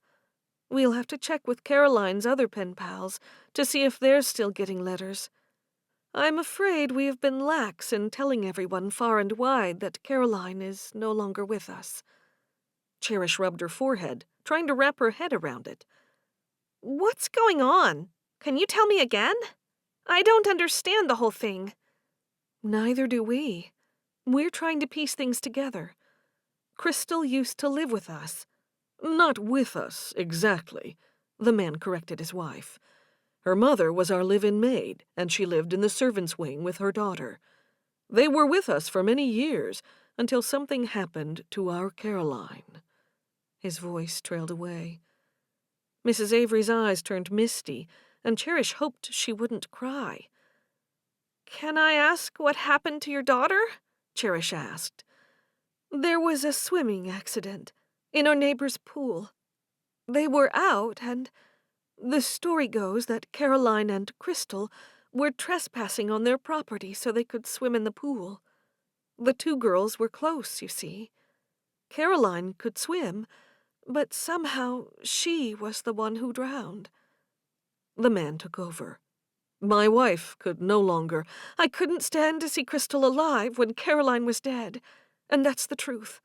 I just wanted her gone. Her mother was a good and loyal worker, but we let her go because of her daughter. Crystal never told us what happened in detail. She didn't even have a good explanation, not one that suited us." "Are you saying that Crystal might have killed your daughter and now she's taken her place?" "There's no reason to think that she killed her. Nothing points to any suspicious circumstances, so the police said. But it was just odd how it happened. And yes, if she's told you she's Caroline, she's taken her place." "Stolen her identity," Mrs. Avery said. "There are laws against that. We learned some time ago that someone was using her social media after she died. We were on the trail of it when the account suddenly shut down." Mr. Avery said, "When we got your letter, we didn't know what to do." You forgot to tell her that the police caught Crystal using Caroline's credit cards a few weeks after she died. She was arrested, and we thought it would end there." "Why isn't she in jail then?" Cherish looked from one person to the other. "They let her off because she said she didn't realize they were Caroline's cards, and they believed her." Now Cherish believed every word they said. The girl her whole family knew as Caroline was indeed a very good liar. "We thought you should know," Mr. Avery said. "Yes, we should know. Thank you for coming here. We had no idea. Favor will be so upset when she finds out what this girl has done." Cherish held her head. "And she'll be so upset about Caroline. She was her favorite pen pal. She's talked about her for years." "I'm only sorry that I didn't send a letter to the 3 pen pals she wrote to tell them what happened. I kept putting it off. I have to contact them now. Crystal might have tried the same with them." "I don't know why Crystal would come here pretending to be Caroline. It doesn't make sense. It's a terrible thing. You must come inside. I'll make you some hot tea and we can have brownies and some chocolate cookies." "No, I don't think we—" "Yes, please. I would have liked to have met Favor," Mrs. Avery said. "She's at our meeting that we have every second Sunday. She'll be home this afternoon." "Yes, we were quite surprised to see anybody at home since it's a Sunday. We only thought of that on the way here. We got in last night and stayed at a B&B. Cherish held the door open for them and then hurried past them to show them into the kitchen. "It's lovely and warm in here. The sun hits it in the morning." Cherish filled up the kettle and set it on the lit stove. "I feel dreadful, just dreadful. We had no reason to believe that this girl wasn't the real Caroline. What did you say her name was?" Mrs. Avery turned the photo over, and Cherish saw the name Crystal Jones. "Crystal Jones. Crystal with a K?" "Yes," Mrs. Avery said. Cherish repeated the name once more as she pulled out cups and saucers from the cupboard. Caramel came into the room and jumped up on Mr. Avery, putting his dirty paws on his good cream-colored coat. "Get down, Caramel. I'm so sorry. I'll get something to clean your coat." Mr. Avery brushed his sleeve and then patted Caramel, who was now sitting next to him. "We have dogs. It's quite all right." "Quite all right. Quite all right." Timmy, Cherish's budgerigar, mimicked his words, and the Avery couple turned to look at him in surprise. "Oh, and that's Timmy." Cherish quickly covered Timmy with the nightsheet so she could talk to Mr. and Mrs. Avery without distraction. "Crystal has told my parents dreadful lies. When they gave her the hint to leave, she told them her house had burned down. Us girls knew it was a lie, but my mother and my stepfather believed it. She's been here for months and months. She also told them her folks were staying with friends and there was no room for her. Of course, my stepfather had to let her stay here. He couldn't let her go and live on the streets."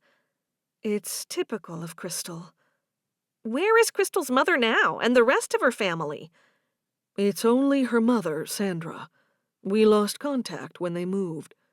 Sandra was always a good worker, but under the circumstances—" He shook his head.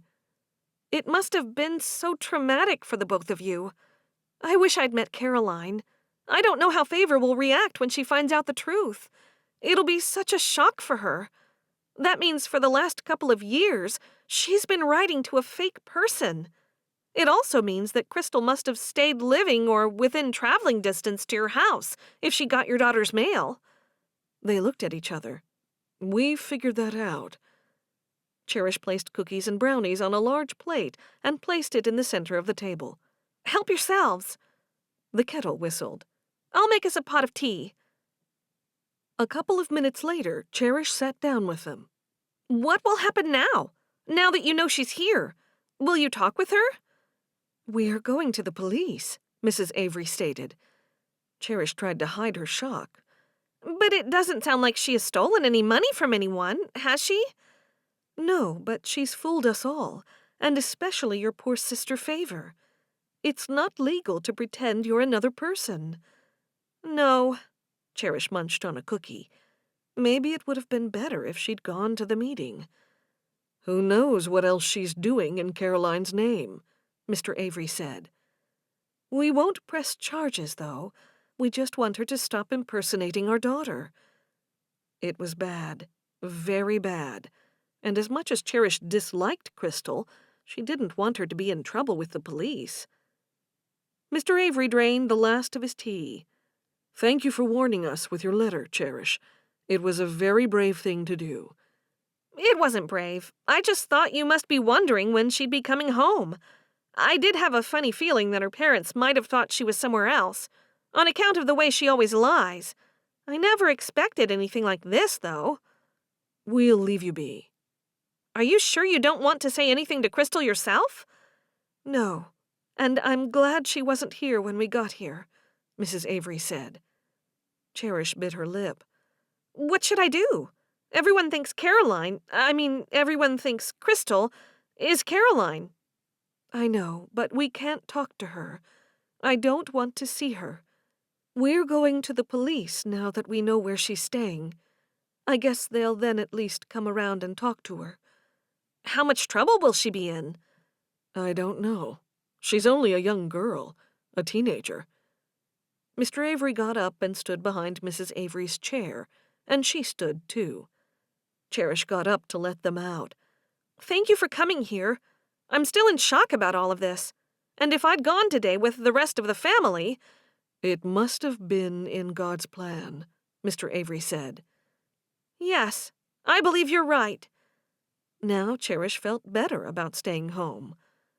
"I'm pleased we didn't see her face. I know it would have shaken her, so I would have wanted her to see us for that reason alone. She deserves to be shaken." There's no need to upset yourselves. Mrs. Avery gave her a nice smile. "Bye, Cherish." Goodbye. It was nice to meet you. Are you sure you need to go to the police about this? "We are. We must. We're going there right now." Cherish stood there with Caramel next to her and watched them get in the car and drive back down the driveway. When they were out of sight, Cherish went back inside. She walked to the living room, slumped down on the couch, and cried. She felt so sorry for Caroline's parents. She couldn't believe that the girl they all knew as Caroline was really Crystal, daughter of Sandra Jones, the housemaid. How would she tell everyone when they got home? Nerves gnawed at her tummy. This morning, her worst problem was feeling guilty about staying home. Now, that was the least of her problems. Chapter 6. Cherish had always thought there was something funny about their Englisher visitor, but the truth was far worse than she could have imagined. Looking up at the clock above the fireplace, she saw she had 3, maybe 4 hours to figure out how to break the news to her family. It popped into her mind that Florence would know what to do. She sniffed and dried her eyes with the corner of her apron. She took off the sheet from Timmy's cage, folded it, and then placed it on the stand under his cage. We're going for a walk, Caramel. Caramel didn't respond. He'd fallen asleep in front of the fire and looked too comfortable to move. You stay then. Cherish stood, took a deep breath, and headed to the front door. She took her coat off one of the pegs by the door, pulled it on, then placed her black overbonnet on and headed off. Through the orchard she walked, while the bare winter trees gave little shelter from the cold wind. When she got to the fence line between the two properties, she looked up at Florence and Carter's cottage. Their car was gone. There was also no smoke coming from the chimney. It was odd that they weren't home this early on a Sunday morning. "Just when I need you," Cherish mumbled. She turned around and started back to the house, wondering how she was going to spill the news to her family. It was such an awful thing, and she'd have to do it in front of the girl who'd been posing as Favor's pen pal. Favor would not take it well. Uneasiness ripped through her as she wondered if Crystal had been responsible for Caroline's death. Was she a murderer? If she was, then she could have killed them all at any time in the last few months. The clouds had once again covered the sun. A chill hung in the air, and it wasn't merely from the low temperature. A shiver traveled down her spine as she pulled her coat tighter around herself. She walked back through the rows of apple trees. At this time of year, the trees were all bare twigs, leafless and unfriendly looking, with their branches reaching upward, like outstretched hands clawing heavenward. Now her mind filled with scary thoughts. What if Crystal had left the meeting and was coming after her, to kill her? She could no longer stay alone in the house. Even if Crystal wasn't going to murder her, staying home alone would only lead to too much worry. The thing was, the situation wasn't even her problem, except for the fact that she'd written that letter to Caroline's folks. But if Caroline had really been Caroline, that wouldn't have mattered. Instead of going back to the house, Cherish headed to the stables. She grabbed the only horse left, Fellow. He looked in her hand for his piece of apple. "I'm sorry, boy. I'll give you one when we get back." Fellow wasn't as experienced as their other buggy horses, but she wasn't going that far, and would stay on the less used roads. As she busied herself hitching Fellow to the buggy, she decided to go to Christina's house, in hope that today was one of those days she'd stayed away from the meeting. Once Cherish was done buckling the harness and rig, she jumped into the buggy and grabbed the reins. "Let's go," she called out, while jiggling the reins. Fellow walked on.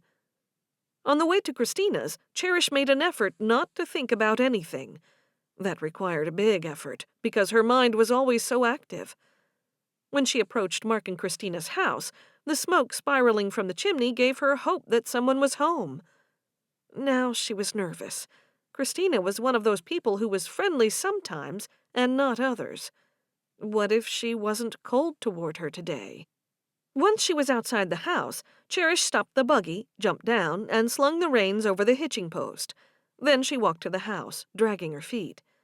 Christina opened the door, still in her nightgown. "Come in, Cherish. What's wrong?" "Nothing." Cherish walked through the door, looking her up and down. "Are you okay, Christina?"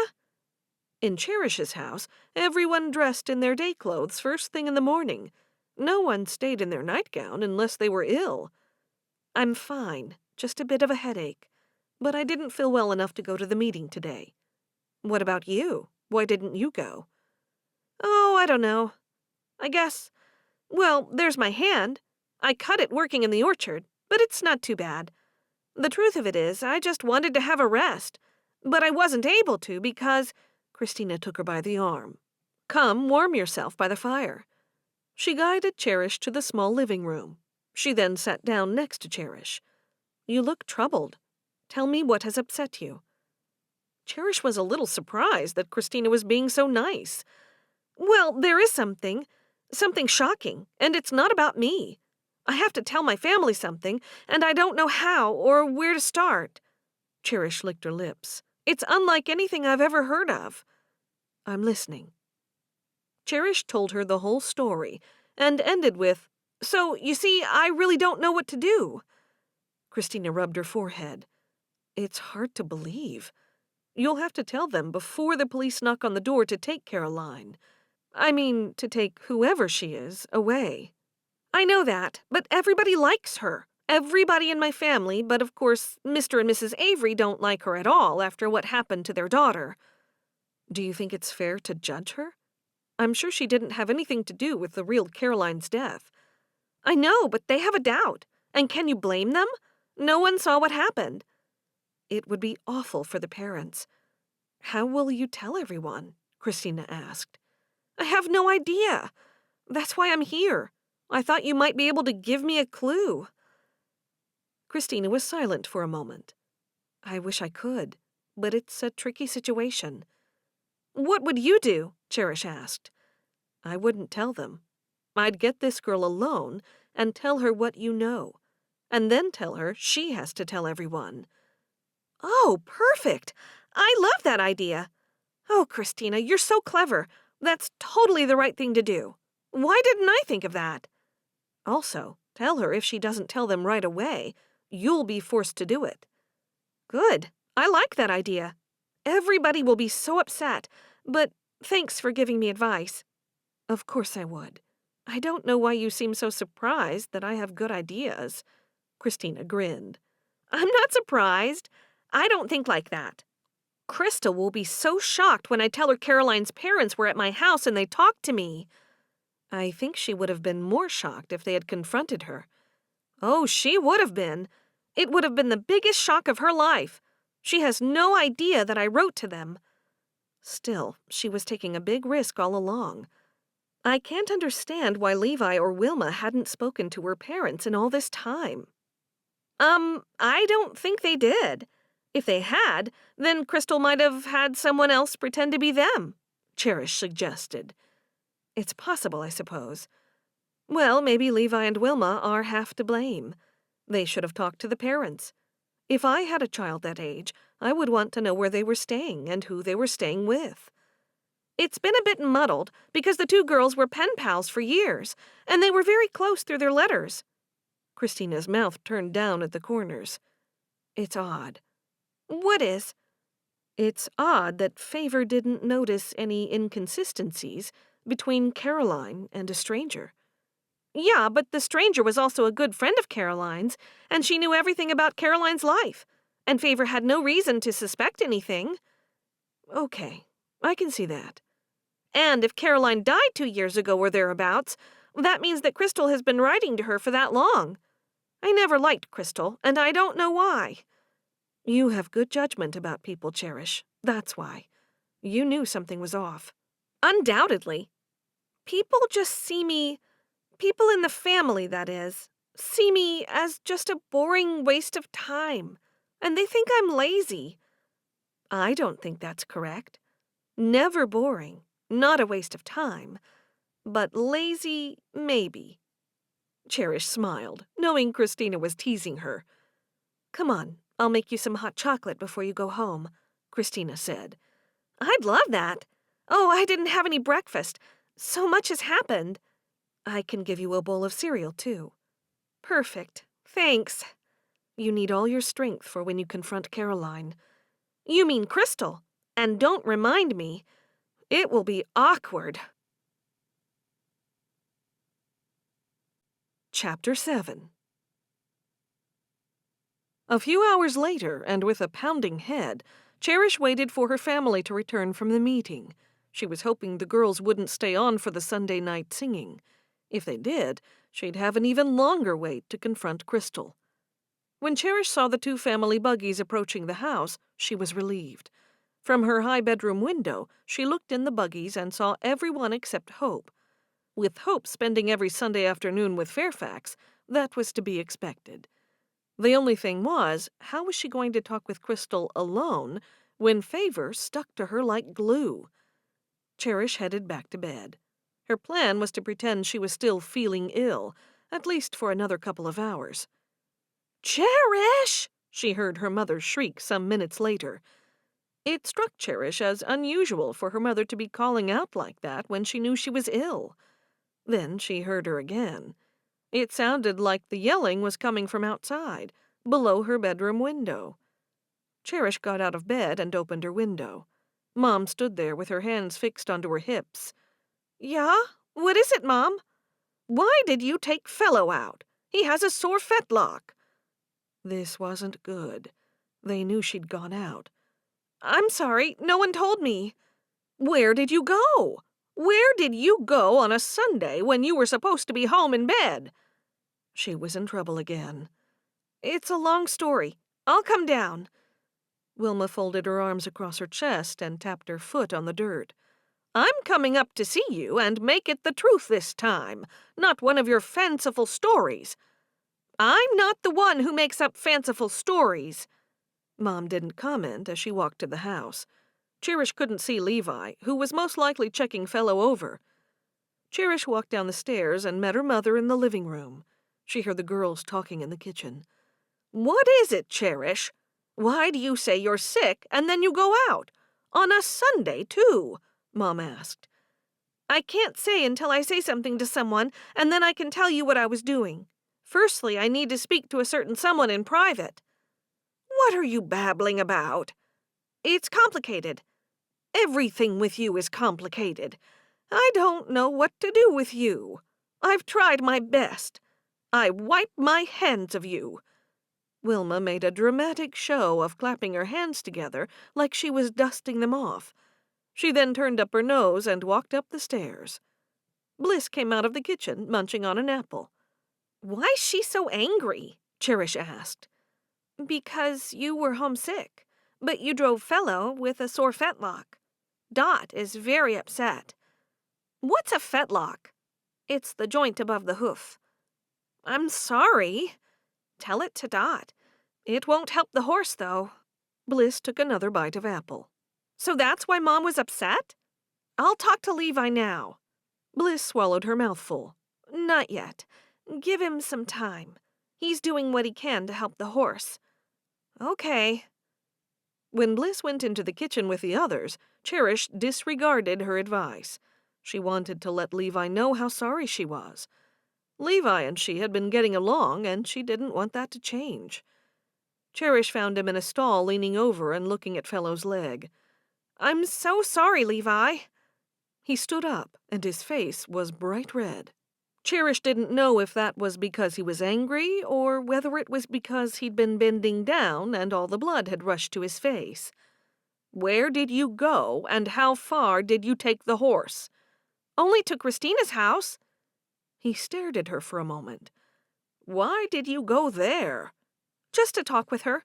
I didn't know there was anything wrong with the horse. He seemed fine. He didn't appear to be lame or anything. If only I'd known. I'm sorry." "I didn't think to tell you because there was no reason for you to go anywhere. It's not your fault if you didn't know, but there is something that might have been your fault." "What's that?" "Everyone believed you were sick." "I wasn't well, not 100%. She looked down at her bandaged hand, wondering if that was a good enough excuse to stay home from the meeting. Probably not. Levi lowered his head as though he was ashamed to look at her. She didn't want him to be angry with her or disappointed. "When you hear what I've got to say, you'll know why I took Fellow out." He looked up at her. "What is it?" "I can't tell you just yet." Levi asked, "When will you be able to tell me?" "Soon, I hope." Levi turned his back on her and kept looking at the horse's leg. Cherish knew he didn't believe her. She could tell him now, and she wanted to. But Christina was right. It was best to give Crystal, a chance to explain herself and to confess everything. "I should help in the kitchen." Levi didn't respond, so Cherish headed back to the house. When Cherish walked into the kitchen, she saw Favor fixing a simple meal of sandwiches from leftover meat, while Crystal was slicing what was left of the weekend's bread. "Caroline, can I talk to you for a minute?" Crystal turned around. "Sure." "No, I mean outside, just the two of us." Looking smug, Crystal said, "Anything you have to say, you can say in front of everyone." "Well, this is something that I think is not one of those situations." "Are you going to start something?" asked Favor. "I'm not going to start anything. I'm just trying to do the right thing." Crystal burst out laughing. "That would be a first for you, wouldn't it?" "It wouldn't. We really need to talk." Crystal took a step away from Cherish. "I don't think we do." "Well, I do. I had some very interesting visitors knock on the door while I was home alone." "Visitors? Did they want to buy some apples?" Crystal asked with a laugh. "These people were asking about somebody." Crystal looked uncomfortable. "Who?" "Someone by the name of Crystal." The color drained from Crystal's face, and with a glimpse to the side at Favor, she said to Cherish, "Maybe we should talk alone. I've got no idea what you're talking about, but let's get it over with." Chapter 8. The two girls moved outside onto the porch. Crystal leaned against one of the supporting posts of the porch and folded her arms. "What have you got to say, Cherish?" "I know you're not Caroline." Crystal gulped. "I know you hate me, but you're being ridiculous." "I know you're not Caroline, and the reason for that is her parents came here to visit." Crystal hung her head. "They were here?" "Yes, and they were very upset." Crystal wrapped her arms around her midsection, as though she was feeling sick. "How did they find out?" Cherish shrugged her shoulders. I don't know, but they're really upset. She took a step toward Cherish. What will it take for you to keep this to yourself? Nothing. You have to tell everyone. It was only a matter of time. I thought I might have a few months. Are you going to tell everyone? I'm not going to tell them anything. You are. Why not leave things just as they are? I got along with everyone here. Well, except you. And even Florence has started including me with things. I've been helping out. It's not going to happen, Cherish said.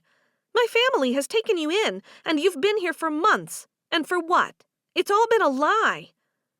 Part of it was a lie. Yes, you're right. But they like me. They let me stay. Only because they thought you were Caroline, Favor's longtime pen pal, but you're not. You're Crystal Jones, Caroline's parents' maid's daughter.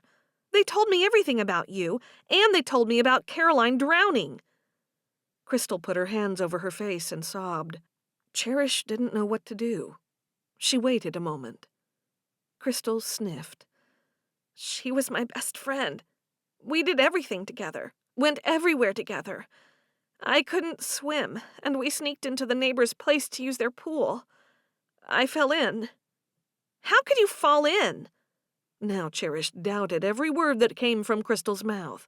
If she'd lied about who she was, she could lie about absolutely everything. I was walking on the diving board, trying to show off. I didn't know it was going to be springy, and I lost my balance. She pulled me out, and then I was crying on the ground, coughing up water. And when I recovered, she was face down in the pool. It wasn't my fault. I don't know how she ended up like that. I'm so sorry to hear it. There was a chance it was true, Cherish reasoned, seeing that Crystal was so distraught. After it happened, they sent my mom and me away from their house. My mother didn't have a job, and how did it come about that you took over writing to Favor? Because Caroline used to write in my room, and most of her letters were there. I had Favor's address from one of her old letters. I was only going to do it the once. I guess I wanted to be Caroline. She was so beautiful, so rich, and she never had to worry about anything. When I got Favor's letter back urging me to stay with her, I ignored it at first, but then I just kept writing, stealing Favor's letter from their postbox. Then we wrote for ages, and she never suspected a thing. I was careful to make my handwriting the same. Then, when my mother said she got a job in Wisconsin near her sister, I didn't want to go there, so you arrived at our place and pretended to be Caroline. Crystal nodded. What are you going to do now, Cherish? Are you going to give me up for real? No, like I said, you have to be the one to tell Favor and the rest of them. I can't say what will happen, but if you genuinely have nowhere to go, they won't push you out on the street for you to be homeless. They'd arrange something. But they deserve the truth, don't you think? Especially Favor. Oh, good. I'm glad they won't throw me out. I'll have to get work somewhere. It'll be all right. You can't live your life pretending to be someone you're not. Crystal sighed. For a while, I thought I could. I enjoyed it while it lasted. Cherish looked down at the wide wooden planks that made up the floor of the porch. There was someone else who deserved to know who Crystal really was. Have you told Eddie the truth? Crystal shook her head. No. He thinks I'm some rich, privileged girl. I don't think he'd feel the same if he knows the real me. You'll have to tell him. No, please, Cherish. Not him. You will. Crystal covered her face. I just wish you hadn't been the one to find out. Oh, one more thing. They said they were going to the police. Caroline's parents? Yes. Oh, what? That should have been something you told me right away. They're doing that today. They would have talked to them by now. You should hurry and tell everyone before they get here. Crystal straightened up. I've got to get out of here. Do you have any money? I'll pay you back as soon as I can. It's okay. You don't have to rush away. They said they weren't going to press charges, but they were going to tell the police that you were impersonating her. So, what does that mean? I don't know. You better start telling everyone. I will tell. but I'll tell Favor first. Is that okay with you? Cherish nodded. That's a good idea. I don't know how she'll take it, but you'll soon find out. Crystal huffed. Thanks for not telling everyone. It's better to come from me. Crystal headed inside, leaving Cherish standing there. Cherish collapsed onto one of the porch chairs, wondering how they could all be fooled so easily. Then she remembered Caroline's Instagram. She was well known on Instagram, so her reporter friend Daniel had told her, and it seemed Crystal had been using Caroline's account. Surely people would have known what happened to the real Caroline. Daniel Whitcomb had come to interview Levi some time back when he saw Caroline's footage of the Amish on the internet. Cherish needed some answers from Daniel. She sprang off the chair and headed to the barn. On her way there, she passed Levi, who was heading to the house. He had his head down and didn't even look at her. It seemed he was still upset about Fellow. Chapter 9. Daniel answered within the first 2 rings. Cherish? Yes, it's me. I haven't heard from you in months. I'm glad you called. I saw you on Friday at the cafe. He laughed. He was trying to be funny, but Cherish was in no mood for jokes. I have a reason for calling. It's not about us meeting up. Oh, what is it? It's Caroline, or the girl who calls herself Caroline, the one who's staying here. You found out? He asked. I was wondering how long it would take. Cherish's mouth fell open, and she felt even more of a fool. You knew?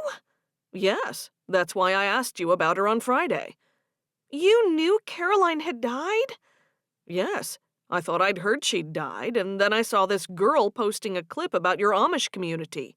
I tracked the imposter down to your apple orchard, and you know the rest. No, I don't. You said your newspaper wanted you to do a human interest story about Levi in the orchard. That part was true, but I was the one who suggested it to them. Soon after I was at your place, I confronted Caroline, and she confessed. She said she'd closed down all of Caroline's accounts, and she did, as far as I could tell. Why didn't you tell me? Cherish asked. I didn't like to. She knew that I knew, and she asked me to keep it quiet. Oh, she thought you were going to make a story out of what she was doing? Yes, maybe she did. It's got the bones of a movie, I felt. Impersonating a dead girl and fooling the new family she came to live with. Only fooling our family and our friends. Also the community. After a while, I advised her to tell you all or leave. You called her twice? I did. And I found out she's since started up her own Instagram account under a similar name. I have no idea about accounts and things like that. I wish you would have told me. That's why I haven't called you as much as I wanted. I couldn't face you with a secret like that. It made me feel bad. I've thought about you so often. You have? Yes. When can we meet again? Have you thought about a time yet? Cherish was pleased to hear that his conflicted feelings about Crystal's deception were what had stopped him from contacting her. I don't know. There's so much going on, and then if this... Crystal is about to tell my whole family now. Right now. She's telling Favor, and then it'll be the rest of them. Will you call me? I will. Don't leave it too long. I've missed you. Cherish smiled. Me too. I should go. Favor will be really upset. Bye, Cherish. Bye. Cherish hung up the phone's receiver and hurried to the house. When Cherish got inside, Bliss, Crystal, Mom, and Levi were sitting in the living room. Favor was nowhere to be seen. Before she could take another step, they all looked at her, and she stopped still. "Did you know this, Cherish?" Levi asked her. From the tension that hung in the air, Cherish knew that Crystal had already confessed all. Cherish opened her mouth to speak, but Crystal spoke for her. Cherish didn't know. She only found out today. None of this has anything to do with her. Cherish closed the front door, joined them in the living room, sitting on the arm of the couch next to her mother. Levi sat on her other side in his usual chair. I don't know what to say, Mom said. I'm sorry. I just had nowhere else to go. Nowhere to live, Crystal said. Where's your mother? Bliss asked. I'm not really sure, to be honest. Mom glowered. How can you not be sure?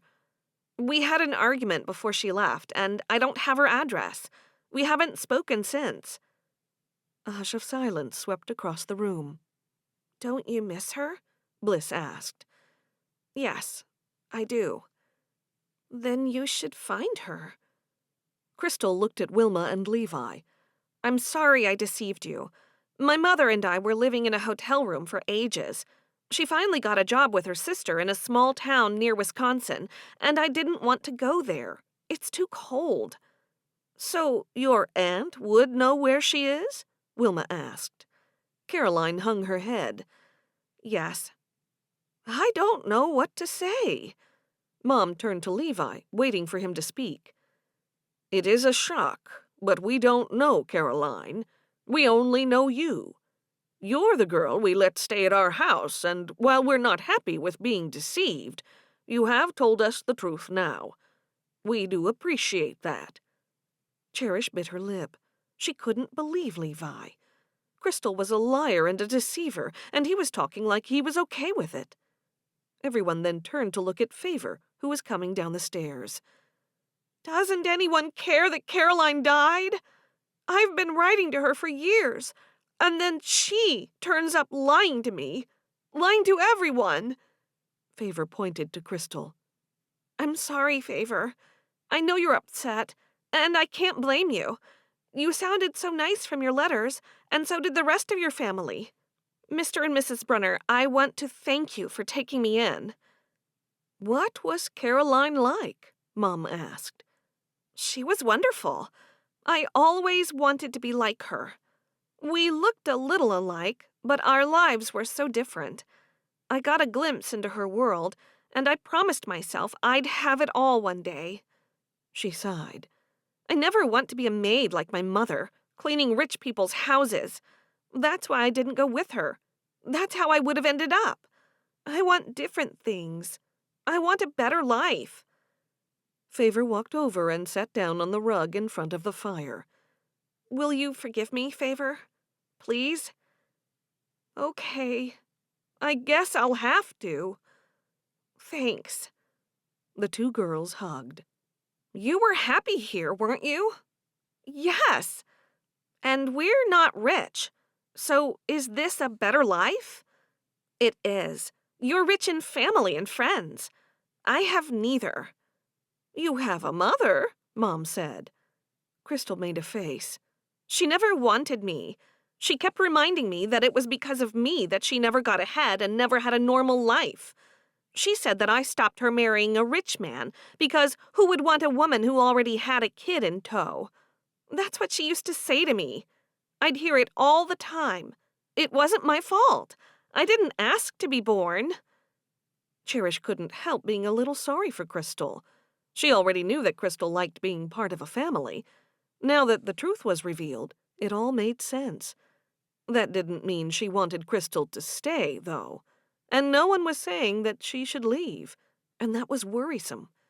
If Cherish said anything about Crystal leaving, everyone might turn against her. Does she have to leave right away, Dot? Bliss asked. When Caroline's folks came here, they mentioned that they were going to the police, Cherish said, to be helpful. Yes, but you said they weren't going to charge me with anything, Crystal pouted. In some states, it doesn't matter what the victims say. The people can be charged by the police anyway. Mom looked up at Cherish. And how would you know something like that? Cherish shrugged her shoulders. Just a piece of information I picked up from somewhere. I overhear loads of things at the cafe, some good and some bad. What sort of people come into the cafe then? I'm not sure I like the sound of that. Mom looked at Levi, but he ignored her comment. What's going to happen now? Bliss asked. What if the police try to take her away? Levi said, We'll worry about that if it happens. You can stay on longer, Crystal, until you sort yourself out. Oh, Levi, what will the bishop say? Mom asked. Yeah, the bishop. Cherish peered at Levi. I'll talk with him tomorrow and tell him what's happened. Thank you, Mr. Brunner. Crystal turned her attention to Favor. Is that all right with you?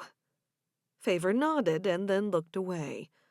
Then Cherish saw a tear trickle down Favor's face before she jumped up and ran up the stairs. A moment later, everyone heard her door close. I'll go and see if she's okay. Crystal got up and hurried after her. I feel so sorry for Favor, Cherish said. She loves all her pen pals, and she was asking Caroline to visit for years. And then when she does, it's not her. And then she finds out the real Caroline is... Yeah, it's not good for her. That girl has deceived us all, Mom said, looking directly at Levi. Levi met her gaze and then looked away. Now Cherish felt sorry for Levi. What was he supposed to do? Chapter 10. Cherish was sure her mother would have ordered Crystal to pack her bags, but Levi was softer. He'd changed since his heart attack. We've not been put on this earth to judge. We don't know what life was like for Crystal to cause her to do this. We must be patient. God has put her here in this house for a reason, Levi said. I like her, Bliss said. Cherish blurted out, You like everyone. Let's not argue, Mom told them. Come along, girls, and help me finish serving the food. We're all hungry by now. The girls followed Wilma into the kitchen. What do you really think? Cherish whispered to her mother once they were out of Levi's earshot. I'm not happy. This girl has lied to us, and she's treated every one of us as a fool. But I'll keep quiet. Every time I give my opinion, I'm wrong, so I've stopped giving it. Bliss put her arm around Mom. It'll be okay. I'm sure she'll look for somewhere else to stay now the truth's out. She'll be embarrassed for lying to everyone. But still, I do like her. Bliss wasn't helping the situation, continually saying she liked Crystal. Why aren't you with Adam today? Cherish sat down at the table. He's gone to his cousin's wedding in Ohio. How long will he be gone? Nearly a week. I already miss him so much. Bliss sighed loudly. Ada's coming here later. Wilma picked up the tea kettle to refill it. Didn't you see her at the meeting? Cherish knew the answer to that. It wasn't unusual for Ada to stop by on a Sunday afternoon, or for Mom and Levi to go to Samuel and Ada's house. We did. We didn't get much of a chance to talk. Wilma held the kettle under the spout and proceeded to fill it. Now you've got a whole lot to talk about, Bliss said. Yeah, I wonder what she'll think about Caroline. Oh, I mean Crystal. I'll never get used to that name. Me neither, said Cherish. Finish cutting the bread, would you, Bliss? Mom asked. Sure. Cherish groaned. The worst thing is, what will Eddie the beekeeper think when he finds out that Crystal is not Caroline and that she's lied to him this whole time? And she went to his parents' house for Christmas lunch and everything. That will be awkward. But maybe she's told him, Bliss suggested. Mom turned off the tap. Nay, she told me that no one knows. One little lie blows out into a web like a spider's web. And then Crystal found herself with the web all wound around her.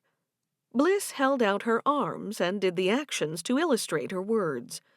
It wasn't one little lie, Wilma said. It was a huge lie. And what kind of person would do that? Wilma then lowered her voice. And she's living in our house. That brought back Cherish's former fears about Crystal. Tonight, she'd definitely sleep with something jammed against the door. Now Cherish felt bad for trying to match Crystal with Eddie. He was too nice a person to deserve someone lying to him. What was the right thing to do? She was Eddie's friend before he met Crystal, so should she tell Eddie the truth before Crystal talked with him? She decided it was best to leave Crystal to sort it out, and she'd apologize to Eddie later. "We won't set the table. Cherish, you can make sandwiches and take them up on a tray for the 2 girls, and we'll all eat wherever we please." Okay. Cherish and Bliss made sandwiches, and then Cherish put 2 on a plate and headed up the stairs. She tapped on Favor's door with her foot. I have food. The door opened, and Cherish walked in and put the plate on the nightstand. There's your lunch. Danka, Cherish, but I'm not hungry. Me neither, Crystal said. I just found out that Caroline never mentioned me in her letters. I said she could have, but I don't remember, Favor said.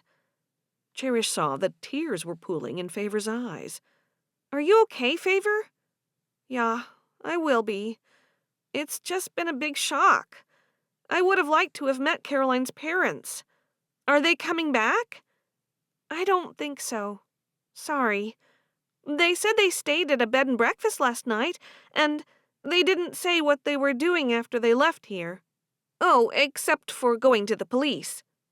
When Cherish noticed that Crystal was just about to cry, she quickly left the room. On her way downstairs, she saw Levi and Wilma in the living room. "The house burning down. That must have been a lie," Levi said to Wilma. Wilma nodded. "Yeah, and that's why we let her stay on, so she'd have somewhere to stay. I had asked her to leave before that happened." Levi took a bite of his sandwich. "I know, I remember." Cherish approached them. "I might go to Joy's and see how she is." "Aren't you sick?" Levi asked. Cherish had momentarily forgotten her excuse for not going to the meeting. "I was, but I'm feeling much better now. Even my hand has improved." She held out her bandaged arm. "I said you didn't need to wrap that. It wasn't bad enough, and best not to be around the baby if you've been unwell. Give it a few more days before you visit," Mom said.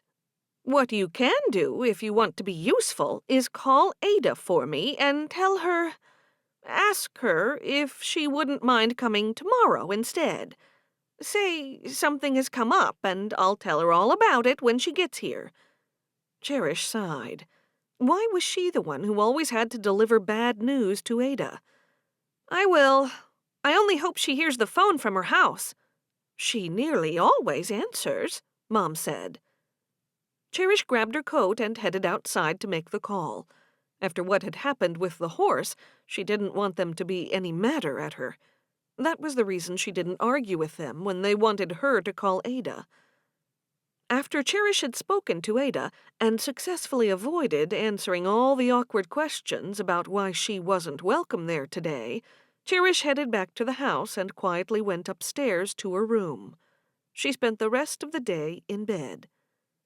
Bliss and Mom spent the afternoon knitting in the living room in front of the fire.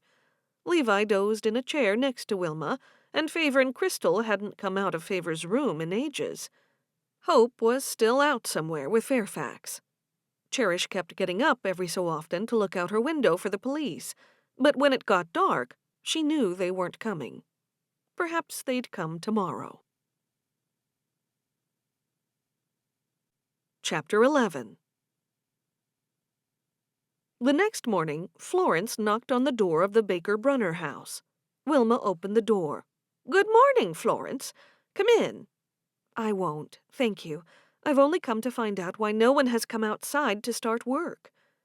Wilma stood there looking at her, not saying a word. "Where is everybody?" Florence asked, feeling more agitated with every passing second. "They were to meet me in front of the barn at 8. Everyone agreed to that. I've waited 15 minutes and no one has shown up." "Everyone's in the kitchen," Wilma said. "But why? Everyone agreed about the start time, and even Levi said he'd be there." "It's not an ordinary day. Something surprising happened yesterday, and you'll never believe it." "I don't care what happened. Work has to be done regardless." Wilma pressed her lips together and stepped out on the porch with Florence and closed the door behind them. "It's Caroline. Only she's not Caroline at all." Wilma proceeded to tell Florence who Crystal really was. "I still don't care. Yes, it might have been a shock for everyone, but no one has died. No one is injured." Florence stamped her foot in anger. Wilma pouted. You don't care that we've been lied to this whole time?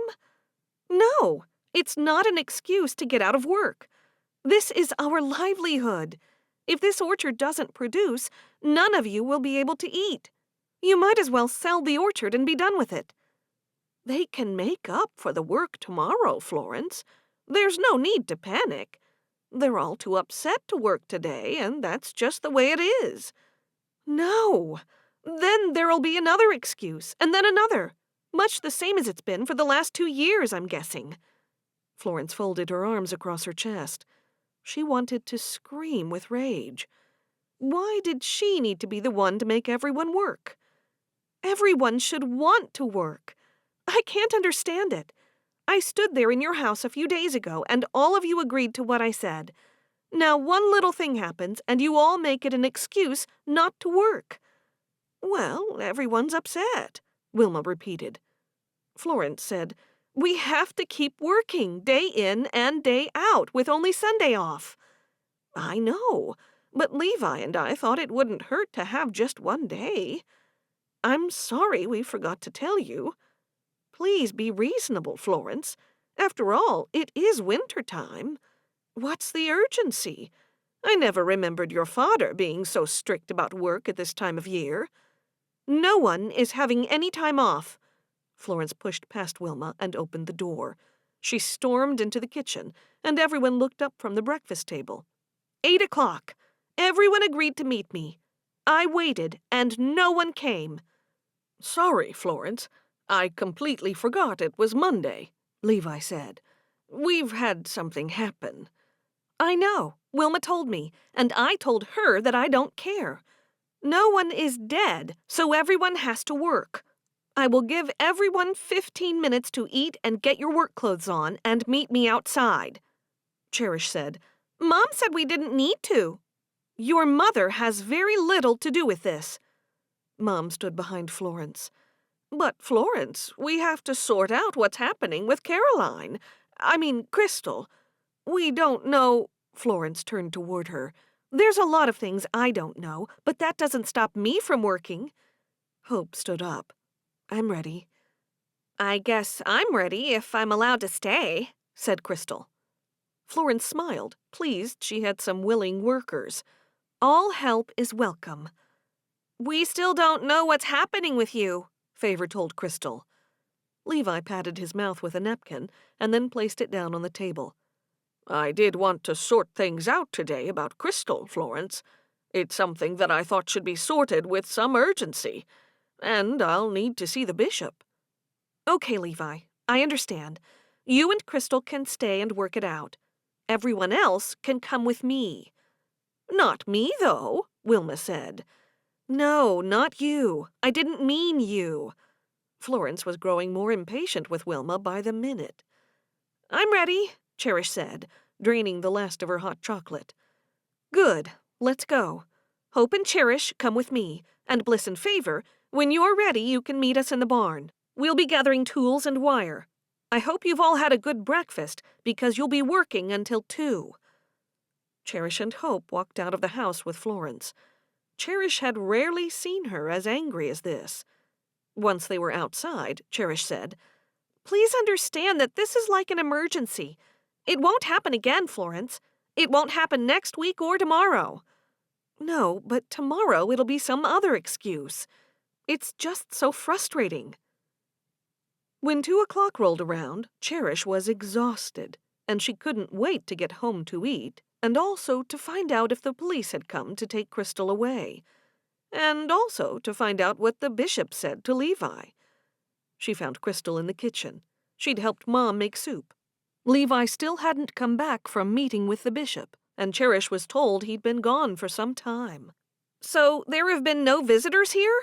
Cherish asked. Who were you expecting? Mom asked as she placed a bowl of soup down in front of Cherish. Isn't Ada stopping by today since she couldn't come yesterday? That's right. I forgot she was coming. She should be here soon. Mrs. Brunner, I would like to tell Eddie the truth about me before he finds out from someone else. Is it okay if I do that now? I suppose it'll be all right. I don't know what's keeping Levi. Do you want me to drive you there? It's a long walk in this weather, Cherish said. No, thank you. I'll see if Favor can do it. Where is she? Helping put things away in the barn? Mom looked out the window and screeched. Everybody looked up. What is it, Mom? Cherish jumped up and rushed to the window. A police car was heading up the driveway. It's the police, Cherish said. Mom and Cherish turned around and stared at Crystal. Chapter 12. Favor ran into the house. The police are here! Crystal sat there, wondering what to do. The police were nearly at the house, and the only reason they'd be there was because she was pretending to be Caroline. She'd have to turn on her charm to get herself out of trouble. It's okay. Crystal stood up. I'll go out to talk with them. And I hope they only want to talk with me. Who will visit me in jail? We will, said Favor. Of course we will. Don't joke about it, Cherish said. I don't think it will come to that, Wilma said. No real harm was done. No one was hurt. Why did you scream when you saw them then? Cherish asked her mother. Now is not the time to argue about silly things. Hope and Bliss walked into the kitchen through the back door. Florence has gone, and the police are here, Bliss told them. I know. Pray for me.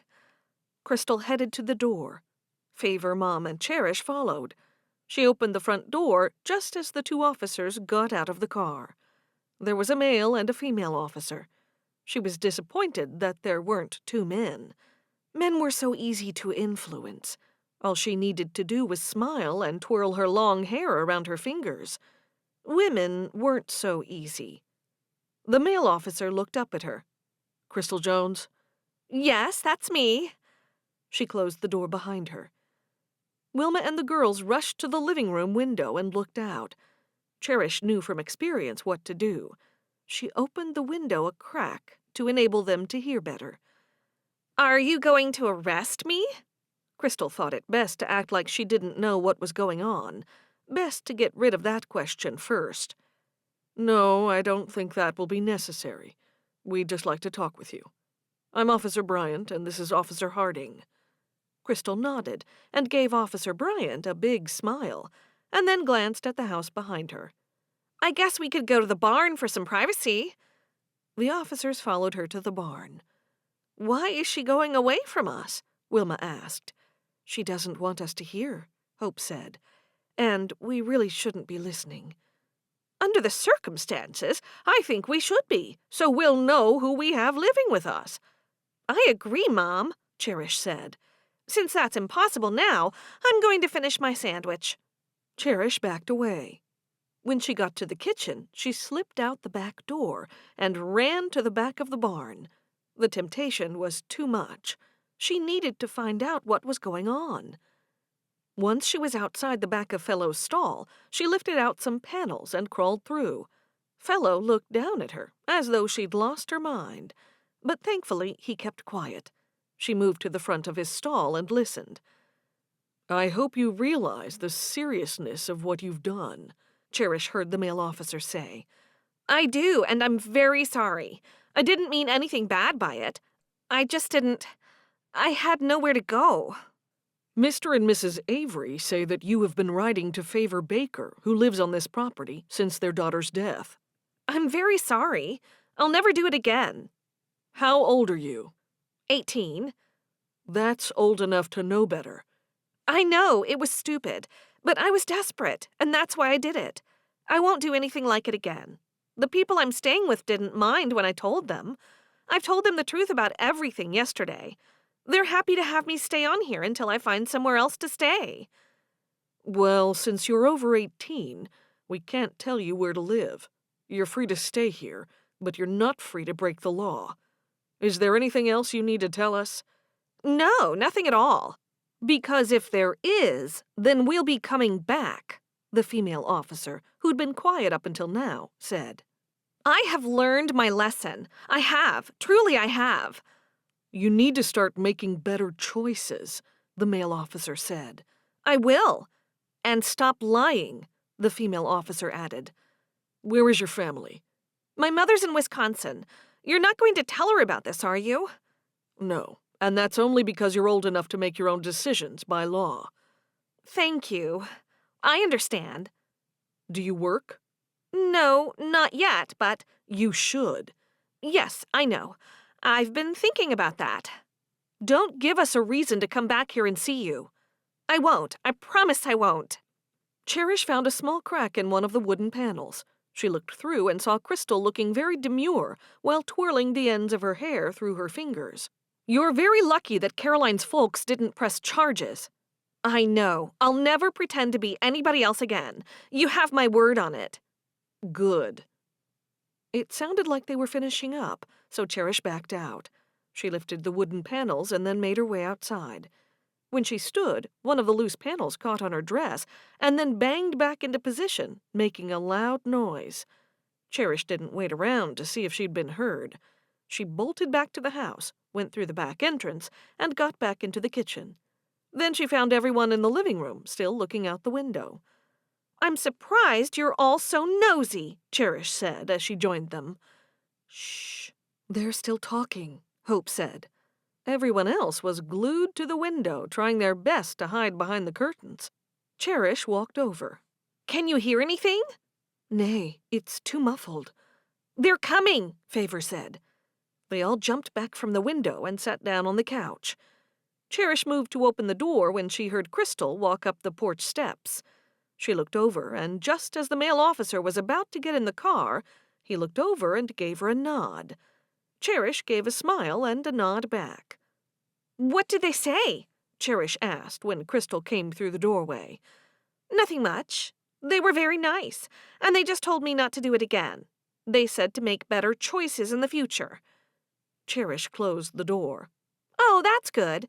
So you're not going to be arrested? Everyone rushed over to Crystal. No, it's all good. It's fine. Mom grabbed hold of Crystal's arm. You must be starving. Come and I'll fix you something to eat. No, I'm fine, Mrs. Brunner, really. I was going to go to Eddie's and explain what's happened, before he finds out somehow. She glanced at Cherish. I won't tell him. Still, I think he should know. Will you take me there, Favor? I could walk, but... Sure. Is that okay, Mom? Yeah. I'll have Hope and Cherish help me with the evening meal. Chapter 13. Eddie was drinking a cup of hot chocolate while looking out the window at his beehives. From the house, he could see the beginning of the rows of hives. He suddenly thought of Caroline, which wasn't unusual because he spent most of his time doing just that. He picked up his cell phone to text her. She hadn't texted him yesterday, and he wondered what he could have said or done to upset her. Cherish's words about being too eager jumped into his mind. He needed to play it cool if he wanted to win her heart. He knew Cherish was right. A girl like Caroline wouldn't like a man who ran after her like a lost puppy dog. She needed someone confident and sure of himself. Deciding to wait before he sent her a text, he placed his phone down. He'd send her a text tonight if he hadn't heard from her by then. Sipping his hot drink, he replayed their last conversation from several days ago. There was nothing he'd said that she had seemed upset about. Was she upset because they hadn't been out lately on a date? Maybe that was it. He rubbed his chin, thinking about it some more. He walked to the kitchen to make himself something to eat. His mother always made all the meals, but today his parents were out buying groceries. Through the window above the sink, he noticed a buggy. He watched it, and then took more interest when it stopped in front of the house. Was it? And then he saw Caroline jump down from the buggy. She was coming to see him. She'd never come to the house without arranging it beforehand. What was going on? Had she come there to break up with him? He swallowed hard and headed to the door. Hey. He opened the door with a smile. If she'd come to end their relationship, he was determined to change her mind. She didn't look upset. She was smiling. He was relieved to see that. She gave him a wave and continued walking up the driveway toward him. He headed out to meet her. "What are you doing here? This is a surprise." I know, I should have called first, I guess. "No, it's okay. You don't have to call." I have something to tell you. It's something better said in person. "What is it?" He could feel his legs go weak underneath him, but he had to remain strong. She moved closer and wrapped her arms around him. I missed you. If she missed him, that meant she wasn't there to break up with him. He was both surprised and relieved, so he hugged her back. "I've missed you too. Come in. I just made myself a cup of hot chocolate." While they walked into the house, he asked, "Would you like one?" I've been drinking hot chocolate a lot. It's certainly the weather for it. "It is. So do you want one?" Not right now. He faced her. "I can fix you something to eat." I'm not hungry. He led her to the couch and they sat down. Are your folks here? "They're out doing their weekly shopping." "Well, don't keep me in suspense. What have you come to tell me?" I don't know where to start. She looked down at the floor. "Is it good or bad?" Her eyes widened. It depends how you look at it. I'll just come right out and say it. I'm not Caroline Avery. He burst out laughing, and then, when she didn't laugh, and she looked about to burst into tears, he said, "I'm not sure what you mean. If you're not her, who are you?" There was a girl called Caroline Avery, and she was my best friend. My mother worked for the family, and we lived in the same house until Caroline died in an accident. Favor Baker was a pen pal of hers, and I was about to be homeless. "I don't understand." She put her hand to her head. I'm sorry, it's coming out all jumbled. You see, no one told Favor that Caroline had died, and the Amish don't read newspapers and the like, so I arrived here and told them I was Caroline. He frowned, and he found himself moving slightly away from her. She'd taken the place of a dead woman? What kind of a crazy girl was she? "Who are you?" I'm Crystal Jones. "Why did you pretend to be Caroline?" I wanted to be like her. She was so pretty, so rich. I was the exact opposite. "That's not true. You're very pretty." She smiled. Thank you. "That's the truth." I knew Caroline had pen pals. She'd kept some of the letters in my bedroom because we used to write together. I'd write in my journal and she'd write to her pen pals. Caroline always talked about how Favor wanted her to stay. She invited Favor too, but since she was Amish, her folks wouldn't let her go. I don't know why, but after Caroline died, I started writing back to her because she seemed so lovely. "Then how did you end up here? You thought you'd take her up on her offer?" I left a bit out. After a while, my mother got a job up north, and I didn't want to go. I refused to go and stayed with a friend not far from Caroline's house.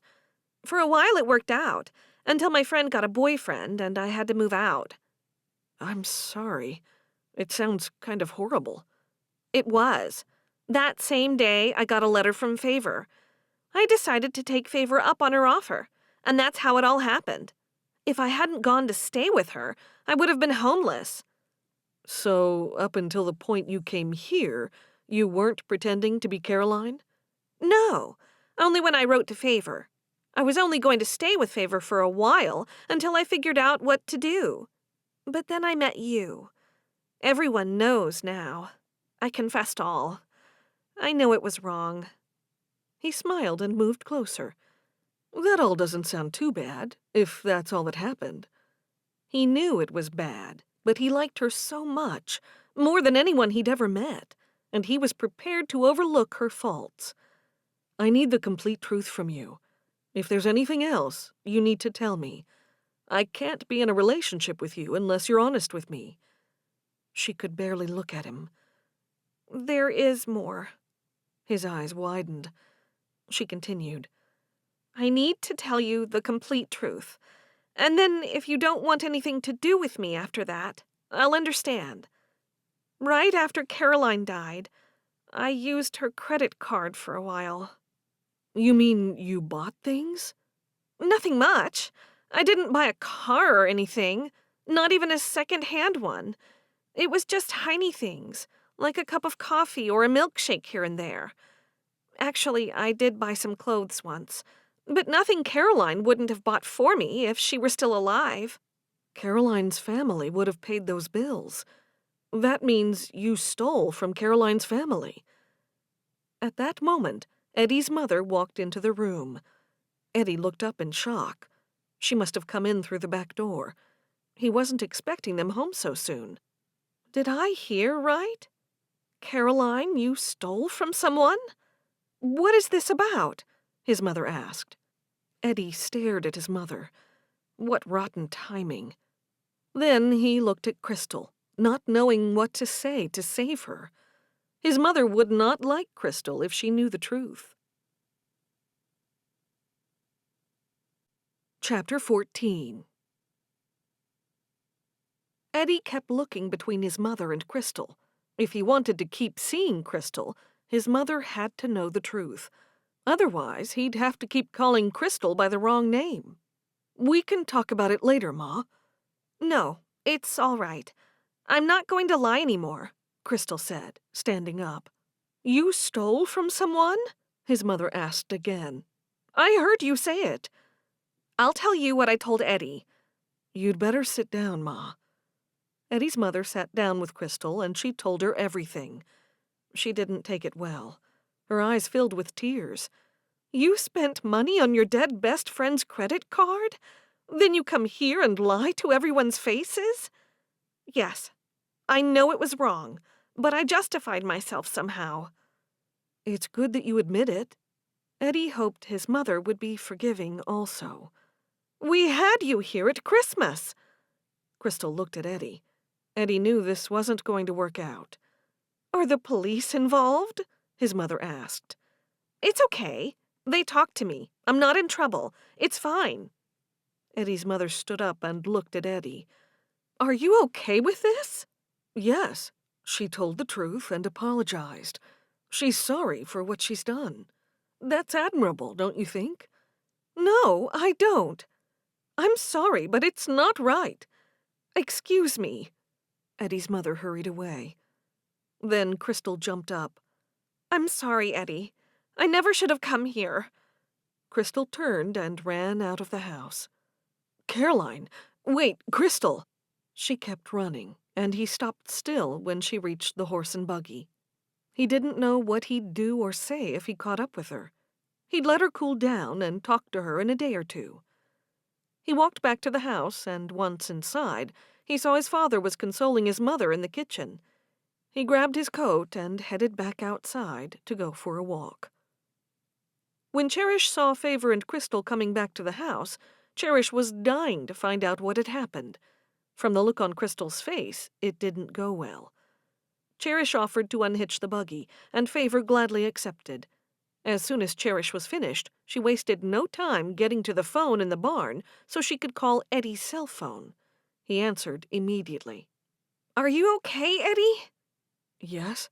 Why? Has something else happened? No, but did Caroline tell you? Yes. Caroline told me that she's not Caroline, and she told my mother as well. My mother cried. Oh, that's terrible. I didn't know she would be that upset, because she's only met her once, hasn't she? She cried because she felt sorry for Crystal, that she felt she needed to lie to be accepted.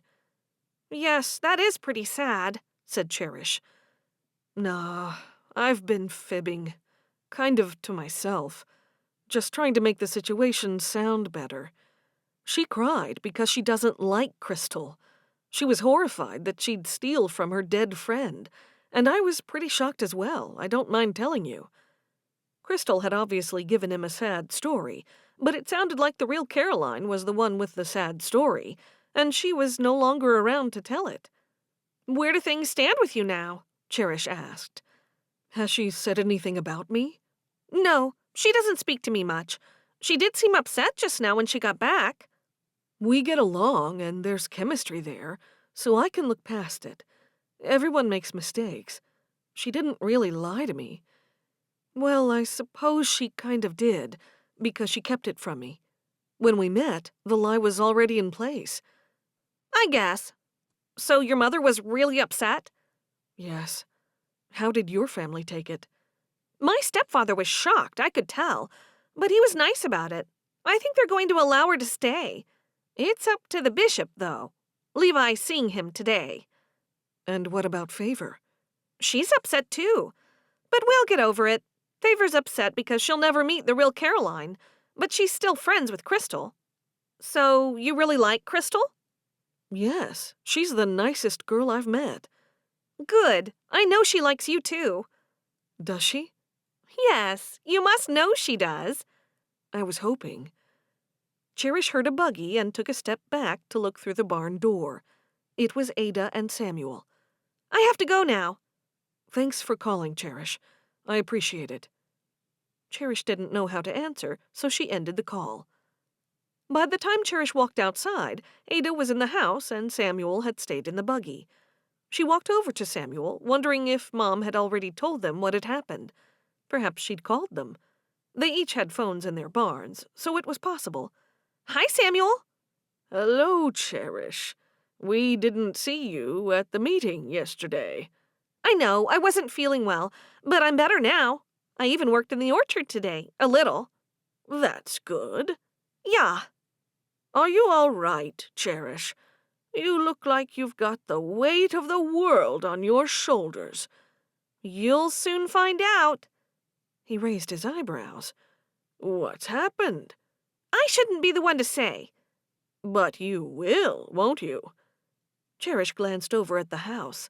If Ada was there already, she would have heard of it all by now.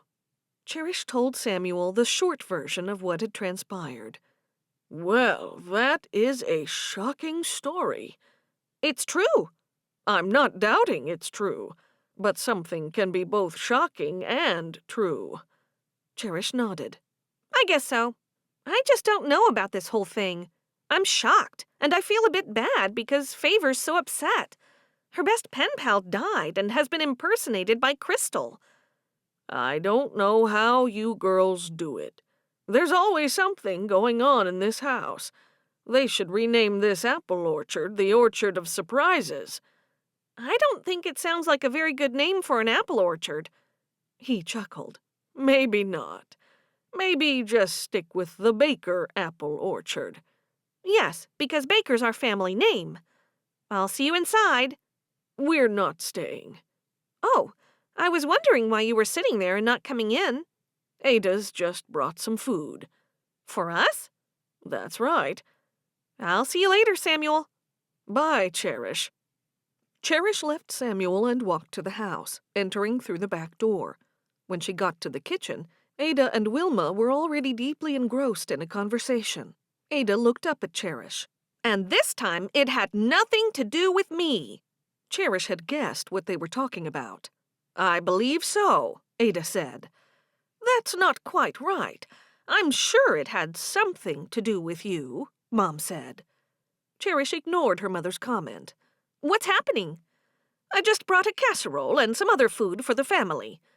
But no one's sick. Nay, but Wilma's had a dreadful shock. So you're not staying? We won't. It's best we keep away until this thing is resolved. So you and Samuel both knew? That's right. Cherish was amazed that Samuel had played along as though he knew nothing. Ada got to her feet. I must go. Mom walked out with Ada. It was her quickest visit ever. Then Cherish wondered if Ada had brought some of her chocolate cookies. She did say some other food. Before she could make it to the food, Wilma walked back into the kitchen. Any chocolate cookies in here? Wilma moved forward and pulled out a tin cookie container from the box Ada had brought and handed it to Cherish. There could be some in here. Dinka! Cherish grabbed the container and sat down at the table. She prized off the lid, and to her delight, it was full of chocolate cookies. Wunderbar, she said before she fished one out and munched into it. Leave some for the rest of us, Wilma told her. Why? They don't have to know we got them. Wilma scowled at her. Okay, I will leave some. I'll just have 2. 2 dozen, Cherish giggled. It wonders me how you can be so happy when we've had something so frightful happen. Cherish looked up and saw her mother with her hands on her hips. I'm always like this when I'm eating cookies. They make me in a good mood. It's the chocolate. No need to be all down about it. I couldn't help what happened. Well, that's something else I'm doubtful of. She moved to sit down in front of Cherish. Tell me your involvement in the whole thing. With Crystal? Wilma nodded. Cherish took another bite, so she had some time to think of her wording. Her delivery of the words would make a big difference.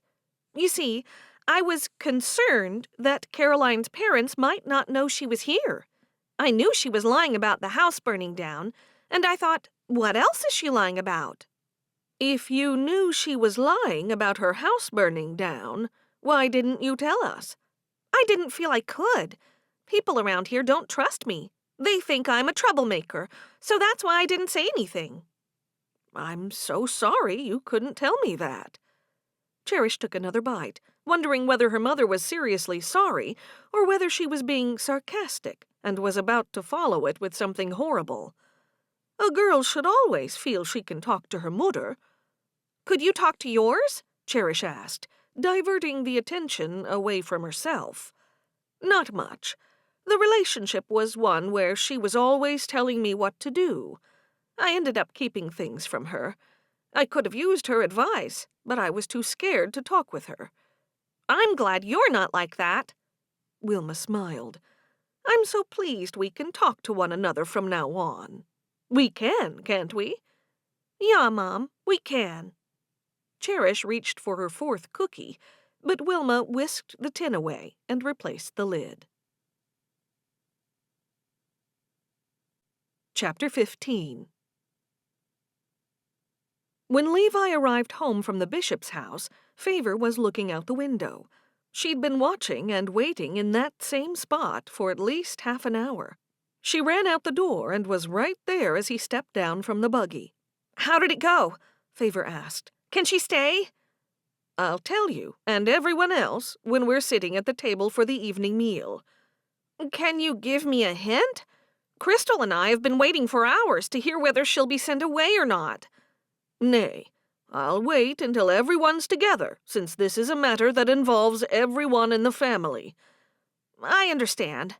Can I unhitch the buggy for you? I can do it. You go inside where it's warm. No sense both of us being out in the cold. I'll be in soon.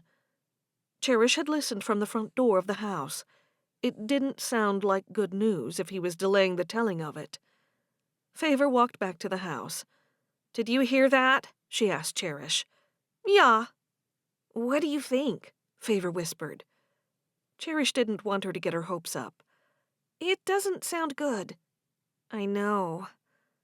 When Levi came inside, he just sat down in his usual chair in the living room and proceeded to open the newspaper just like it was a regular day. That evening, the girls got out of their meal preparation chores because they were to be dining on Ada's delicious, already prepared lamb and mushroom casserole, along with her side dish of boiled potatoes and green beans. Hope had put the meal in 2 pots to heat, and then the girls congregated in Favor's room while Mom sat with Levi downstairs. I hope you get to stay, Cherish said to Crystal. Crystal glared at her. No, you don't. You sent the letter to Caroline's parents. It's okay, Favor said. Someone would have found out before too long. It's not really Cherish's fault for doing what she did. If you were Caroline, it wouldn't have mattered. It would have, because she's meddling in my life. Cherish said, It's true, I sent the letter. But how was I to know who you were and what you were doing? I was telling them that you were here. I thought you might have been dishonest about where you were. That's all. Cherish shrugged her shoulders. Cherish Baker, you're nothing but a meddler who likes nothing better than to meddle in other people's lives. Eddie's mother hates me now, and she'll turn Eddie against me. My life is ruined. No, it's not. We don't know what Levi will say, Hope said. He might let you stay. I don't think so, said Crystal. He's got bad news. Otherwise, why couldn't he tell me now? Bliss, Favor said, you know him better than anybody. What do you think? Bliss pressed her lips together. I'm not sure, but it's not looking hopeful. I could be wrong. See, I knew it. Crystal put both hands up to her face and sobbed. Cherish didn't like to see anyone cry, not even Crystal. Now she felt worse. I heard what he said. He just said it was something to do with everybody. So maybe he's saying something different than what we expect. I can't even be in the same room as you right now, Cherish. Can you leave? Cherish stood up from the rug where she'd been sitting. I'll see if the dinner's ready, and I'll set the table. Cherish left the girls there. She would have thought someone would say she didn't have to leave the room, but no one did, not even Bliss. It was hurtful. Wilma was just about to walk up the stairs as Cherish was walking down. Where is everyone? In Favor's room. I'm just coming to check the stew. Give it a few more minutes. Cherish sniffed back tears. I'll set the table then. She passed her mother at the bottom of the stairs. What's the matter, Cherish? Nothing. I'll be in the kitchen if anyone needs me. Wilma followed her. What's happened?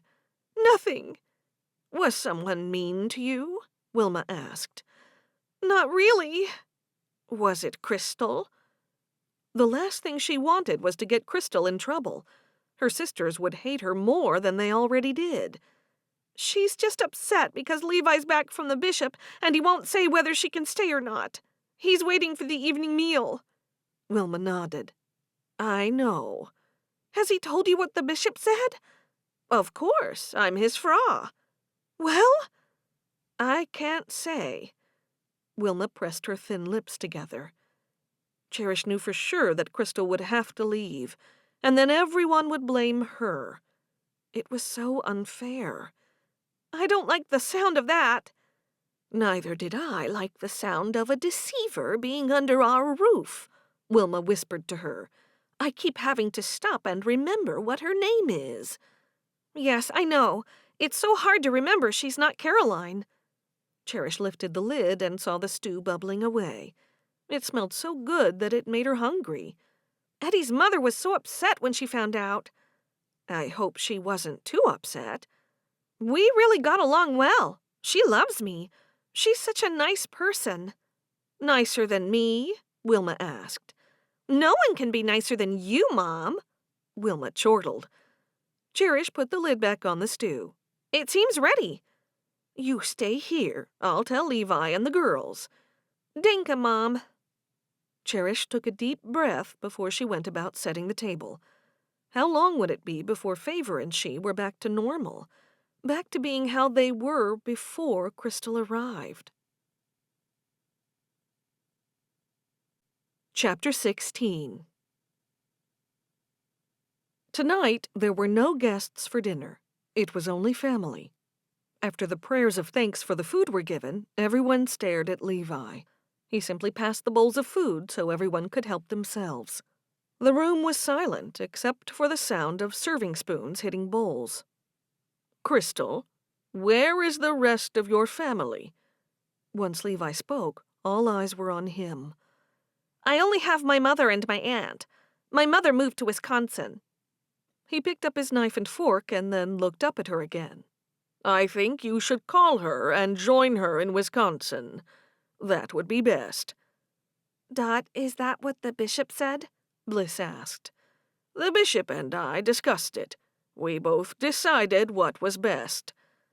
When did you last speak to your mother? Wilma asked. Way before I came here. She blamed me for everything that happened. Maybe it would be a good time to reconnect with her. Mend some bridges. I know she'll be glad to hear from you. I guess so, now that I have no choice. My mother will be able to send me the money. I'm sure she'll be pleased enough to do that. Wilma smiled. I'm glad it's all worked out. Crystal didn't say anything. She just kept looking at her plate. I don't see why she can't stay here, Favor whined. It's not fair. Levi said, What's fair to one is unfair to another. I think it's the wrong decision. Favor's mouth turned down at the corners. Nobody expects you to be happy, but you can be polite and say sorry to Levi for being rude. We have decided what's to happen, and that's the end of it. Now say you're sorry. Mom glared at Favor. I'm sorry. I'm sorry I was born into this family. Favor jumped up and pushed back her chair so fast that it fell over, and then she ran off. Everyone sat there in stunned silence. Hope was the closest, so she picked up the chair and placed it upright under the table. "Well," Mom finally said, "I would have expected that from Cherish, but not from her." Cherish's mouth fell open in shock. Her mother was speaking about her as though she wasn't even there. I never should have come here in the first place. It's my fault, and I'm sorry, Crystal said, looking around at everyone. I'll go up and check on her. Is that okay? Cherish asked. "Yes," Levi said. Crystal stood up. I'll do it. "No, better for Cherish to go." While Crystal sat down, Cherish was glad to get away from the tension surrounding the dinner. When she walked into Favor's room, she saw her lying on the bed, crying. Favor peeped up at her. I know she's not Caroline, but now she's my friend, and I like her. I'm sad about what happened to the real Caroline, too. I'll never get to meet her. Cherish sank down on the bed beside her. I'm sorry I wrote to Caroline's parents. I should have stayed out of it. It's okay. We would have found out eventually. It's best we know the truth. I guess. The important thing right now is to get her to Wisconsin safely. I guess the bishop didn't want her here for so long. I just want her to stay longer." Cherish nodded. I think the bishop didn't want any problems with the police, and I don't think she should have used Caroline's credit card. Don't get angry with me. That's just what I think. I know that was wrong. She knows it too, and she is sorry. Do you want to come back down and finish dinner? Favor sat up. I'm too upset. Am I in trouble for being rude and running out of the room? I don't think so. Everyone knows you're just upset. As Mom said, it's not something you normally do. Cherish hugged her. I'll bring your dinner up here for you. Danke, Cherish. Chapter 17. Cherish had been happy to get a call on Tuesday night asking her to do an extra shift. It had been tense in the house, and she'd been keeping to herself the best she could. It wasn't long into her shift on Wednesday morning when she saw Daniel walking into the cafe. The other waitress made a move in his direction, so Cherish grabbed her coworker's arm. I'll take the order from table 3. No way. That's my zone. So what? I know him.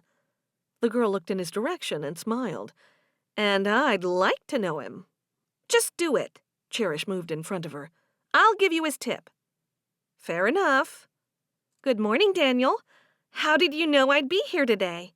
I was called in this morning. It's not my normal day. I wanted to see you and took a chance. He looked her up and down. How are you today? I'm fine. Do you have time to sit down? He asked. I don't. What would you like to eat? She glanced at the menu on the table and pushed it toward him. He looked through it quickly. Make it a breakfast burger with a large white coffee. Sure. When she was writing that down, he asked, How did that other matter work out? She has to leave. Oh. I'm sorry again that I didn't say anything to you before you found out for yourself. You should have told me. I know, but it was an awkward situation. She admitted the truth, and she asked me to keep quiet, and I said I would. Do you think you'll ever make a story out of it? Maybe, one day. I'm saving up my stories, it seems. The truth will hurt too many people. Cherish liked him a whole lot more. He could have used all the secrets he knew about people to make scandalous news stories, but he didn't. He had standards, and Cherish liked that. When does she leave? She's got a ticket to leave on Friday, the day after tomorrow. Where's she going? Near Wisconsin somewhere. That's where her mother is. He looked behind her. Is that your new boss? Cherish turned around to see Marley glaring at her. Yes, I better go. When she brought his food back, he caught hold of her wrist. Don't rush off. I need to see you tonight, Cherish. She frowned and pulled her arm away. I'll call you. I said I would, and I will. A man can only wait so long. What about tomorrow night? Not possible. We're having a big farewell dinner for Crystal. His mouth turned down at the corners. How about after that? Sneak out and meet me. No, everybody will be staying up late. She glanced behind her, and when she couldn't see Marley anywhere, she turned back to him. Don't forget to leave a tip, and I'll call you soon. I mean it. She hurried away. On Wednesday night, Florence walked into her house after a long and tiring day in the orchard. She was met by Spot and Carter, with Iris on Carter's hip. Here you are. Carter leaned over and kissed her. We've just been eating. Florence patted Spot while looking at Iris, who had food all over her face and down the front of her bib. I can tell. Iris put her arms out to her, and she took her and gave her a kiss on her forehead, the only clean spot. We've been invited for dinner at the orchard tomorrow night. Are we going? I said we wouldn't. Phew, thank goodness for that. Thank you for saving me. They're saying goodbye to Crystal. It was nice of them to ask. He shook his head. The Bonnet Sisters do get themselves caught up in problems. I know. I'm at the end of my tether with them. I'm hoping that when she's gone, they'll take the orchard more seriously. Don't hold your breath about that, Carter said. Don't say that. I'm sorry, but I'm only going by what's happened in the past. I've got dinner waiting. Thanks. I'm starving. Chapter 18. On Thursday morning, the girls wanted to have a day off to spend the last day with Crystal. Levi told them no and sent them out to meet Florence. Crystal was happy to join in rather than stay in the house with Wilma. When they'd finished their day's work, Crystal and Favor went to Favor's room so Crystal could pack while the other girls helped in the kitchen. This is my last night here. Crystal gave a huge sigh as she stared at one of her half-full suitcases. I'm so sorry, Favor said. It's all Cherish's fault. Favor didn't want to blame Cherish. Sometimes she was angry with her, and at other times she saw the cause of the problem was really Crystal. But Crystal was leaving in the morning, so tonight she was upset with Cherish. As much as I want to agree with you, I can't keep blaming your sister. It's not entirely her fault. I was the one who did this stupid thing and did it for so long. It wasn't one silly mistake. It was ongoing. Now I can see it from everyone else's side, and I feel pretty crummy. I'm a terrible person. Crystal sat heavily on Favor's bed. You're not. A terrible person wouldn't be sorry at all. And it's clearly all Cherish's fault. If she hadn't stuck her nose in where it didn't belong, you wouldn't be going home. Favor pouted. Yes, but I couldn't go on pretending I was Caroline forever, could I? I'm just glad you're not angry with me. That's the main thing I care about. I was upset at the start, but I felt better once I'd gone back through all the letters and found where Caroline stopped writing to me, and you started. I'm glad I could help with that. I couldn't even tell. Your handwriting is practically the same. It was similar to start with. I just had to be careful to make some changes, and after a while, I knew it didn't matter. I just started writing how I normally wrote. Sorry again that I put you and your family through so much. Favor pulled her mouth to one side. Do you think you could tell them all that tonight over dinner? Crystal raised her eyebrows. Do you mean like a speech? Yeah. Yes, I guess that would be a good idea. Crystal put her hand to her forehead. It'll be so embarrassing. They'll all be sitting there knowing what I've done. I'll feel like a naughty small child. No one thinks of you like that. I'm sure they all do. Everyone's making a special dinner for you. They're making all your favorite things. I know, it's so good of them. There'll be beef goulash, crumbed and fried chicken wings, plenty of mashed potatoes and peas. Ada said she was doing 2 chocolate desserts. Crystal smiled. It felt good that everyone was making an effort after what she'd done. Tomorrow, will you drive me to the bus station? Of course I will. Levi said he'll drive you, but I'll go too. Perfect. We better get downstairs to see if Mom needs any help with the dinner. Crystal looked back at the empty suitcase and the half-full one. I guess it won't take long in the morning to throw everything in. We can pack more tonight, too. Can you drive me over to say goodbye to Eddie? What, now? Yes, just really quickly. Sure.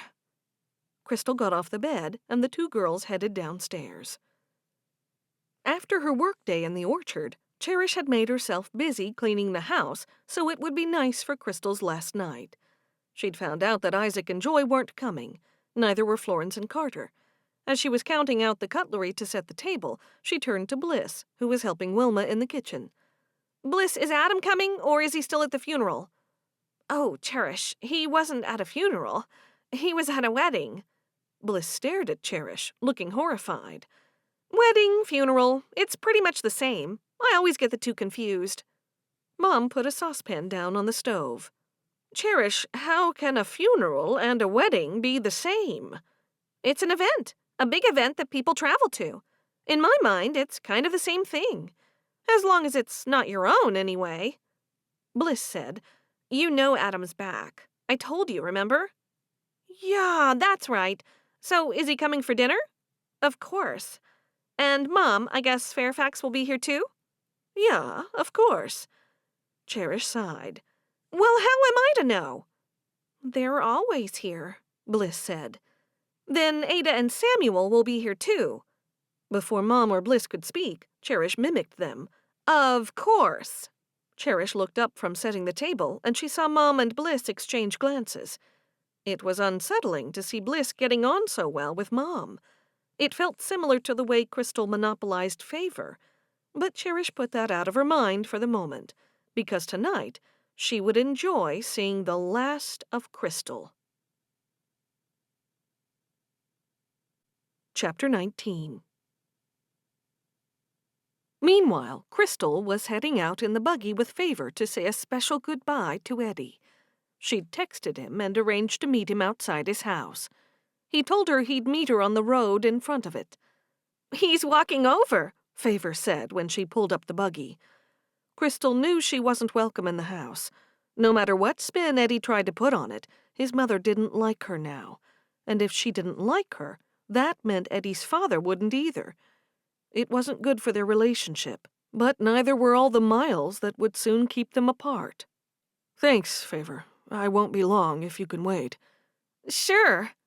Crystal jumped down and walked to meet Eddie. He looked so sad when they came together, so she threw her arms around him, not giving a thought to who saw them. After a moment, he encircled his arms around her. They spent a silent minute in a hug. Today is the last day I'll ever see you, Crystal sobbed against his shoulder. I don't believe it. We'll find a way to be together again. You could stay here with me. Where would I live? Here in this house with me. With your folks? Crystal asked. Yes. I don't think they'll mind. No, I couldn't. I have no work and no money. Crystal sighed. I have some savings and... No, I'm not going to take money from you. I'll go and be with my mother. I'll get some kind of training for a job, and I'll come back. You will? Yes, I promise I will. He smiled. Let's go for a walk. He took hold of her hand and walked further onto his property, but away from the house. I'm certainly going to miss you. You're the nicest girl I've ever met. And you're the nicest man I've ever met. She hurried to keep pace. Where are we going? I'm taking you to my best secret spot. Where's that? It's the highest part on the property, where I can see the entire property and all my hives. Oh, okay. After walking up a slight rise, Eddie and she stopped under a huge tree with spreading branches.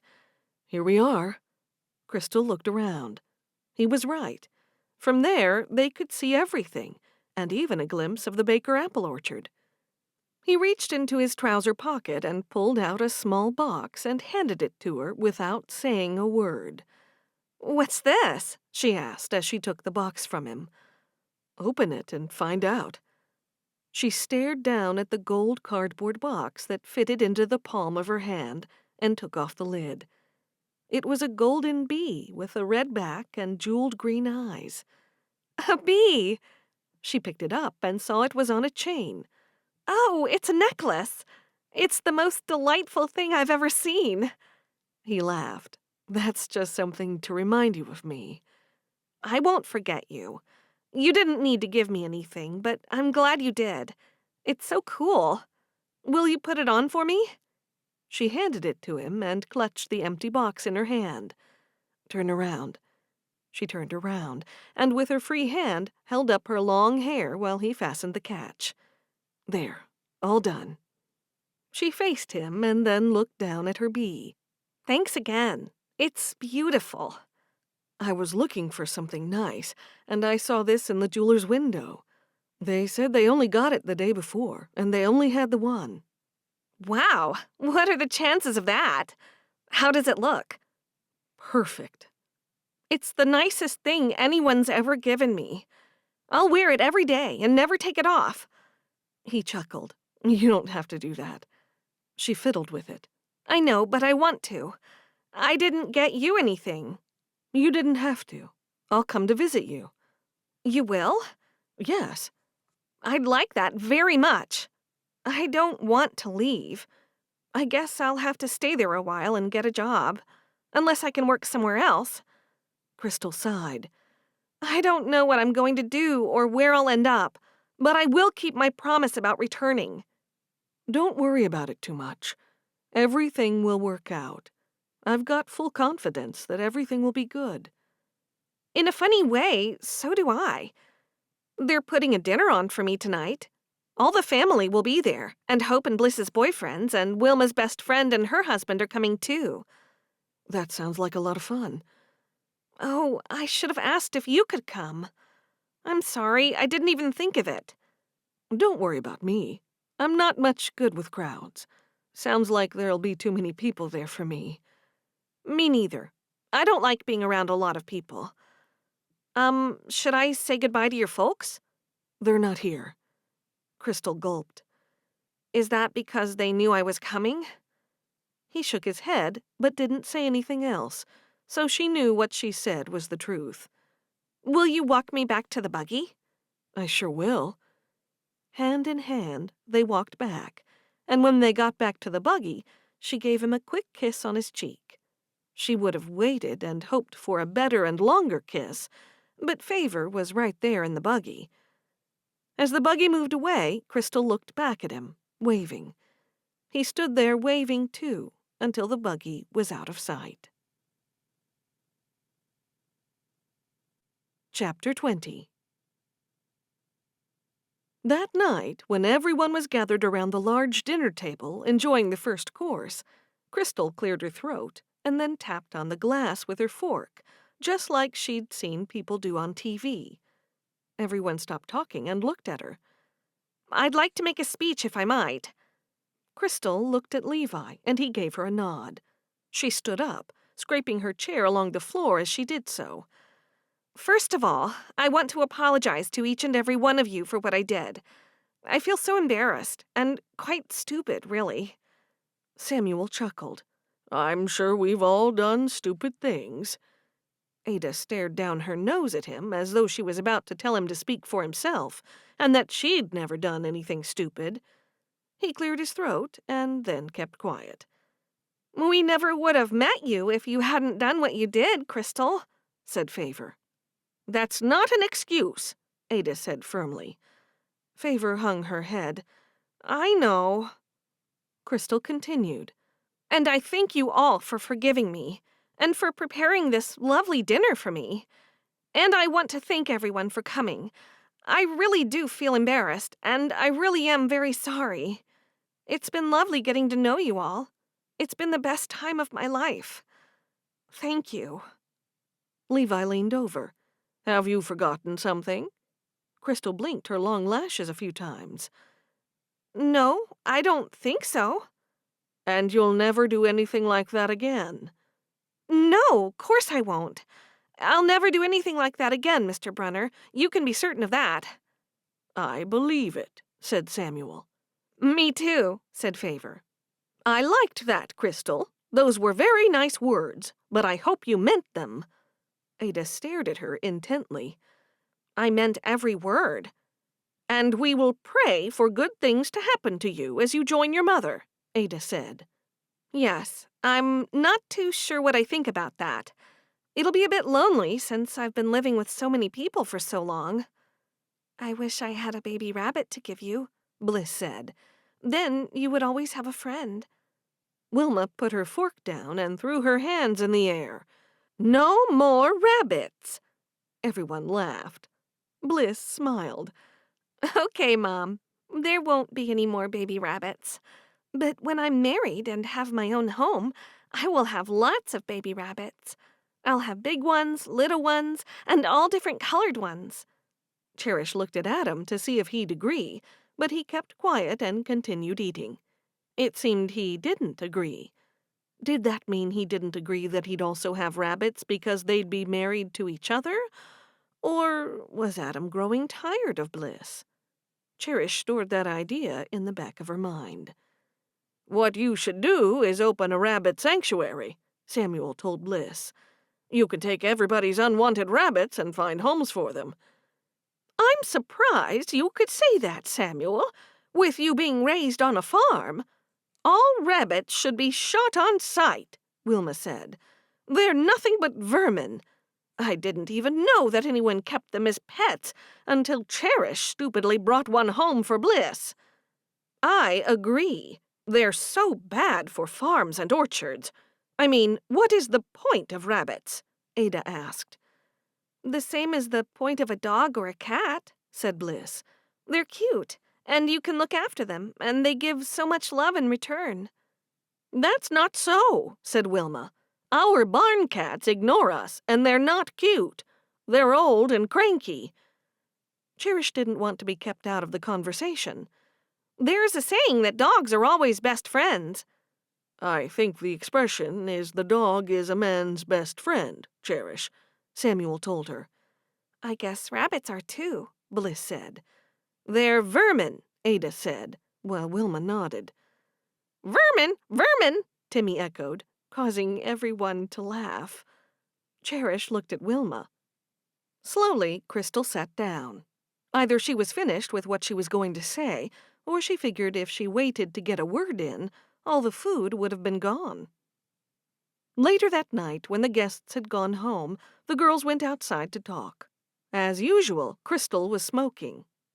Cherish was disgusted. She didn't like her smoking near the barn, and she'd told her that so many times, and every time she'd been ignored. At least it was the last time she'd be annoyed by her. Cherish only lasted 2 minutes outside with them, and then went up to her room with Caramel. She turned her bedroom gaslight off and looked out her window at them as they stood in the doorway of the barn, illuminated by a kerosene lamp. Even though the girls knew she wasn't Caroline, they still hung on her every word. The girl had proven herself to be a liar and a thief, so why were they so impressed with her? It annoyed Cherish greatly. It was time Crystal left, with her secret smoking and selfish ways. Cherish closed the curtains and then moved Caramel to one side and slid under her quilt. Chapter 21. The next morning, Cherish felt a whole lot lighter when she stood on the porch and watched Levi lead the horse and buggy out, ready to take Crystal away. It was as though she could breathe again, and even though it was cold and the sky was gray, looking like it was going to rain, it didn't matter. To Cherish, it was the best day of her life. Favor joined Cherish and Wilma on the porch, while the others were still in the house. Why are you smiling? Favor asked Cherish. This is my normal face. This is all your fault. I'll never speak to you again. Favor rushed back into the house. Cherish followed her, stopped in the doorway, and called out, I wasn't the one who pretended to be her dead friend. Oh, Cherish, that's not very nice, Wilma said. Not when she's leaving. Cherish turned around to face her mother. She knew she shouldn't have said something mean, but Favor made her mad, and it had slipped out. Exactly. It's a dreadful thing that she did, so why am I getting the blame? Wilma sat down in one of the porch chairs. It never stops. Bliss then stepped outside with them. Won't you miss Caroline just a bit, Cherish? You mean Crystal? Yeah, Crystal. Will you miss her? I will notice she's not here, if that's what you mean. Don't bother talking to her, Bliss. All she cares about is her farm and getting away from here. She doesn't care about us. Ugh, Mom, that's not so. I care about our trees, too. I'm going to put in a huge effort around here now that I know Ada's taking me to the farm. I must write and tell Malachi when I'm coming. That poor man always sends letters to you, and you rarely write back. Cherish's lip curled. Well, that's his job. I told him he has to write once a week and tell me what's happening. He's not my pen pal. It's only being polite when you write back. I said I'd write, Cherish said. Favor headed to her bedroom. She'd left Crystal there, packing the last of her things in her suitcases. They're waiting on the porch, and the buggy is ready. Crystal snapped both suitcases shut. I'm all done. I can't believe I'm leaving. It doesn't seem right. It's okay. I would have had to go at some stage. She picked up a suitcase and passed it to Favor.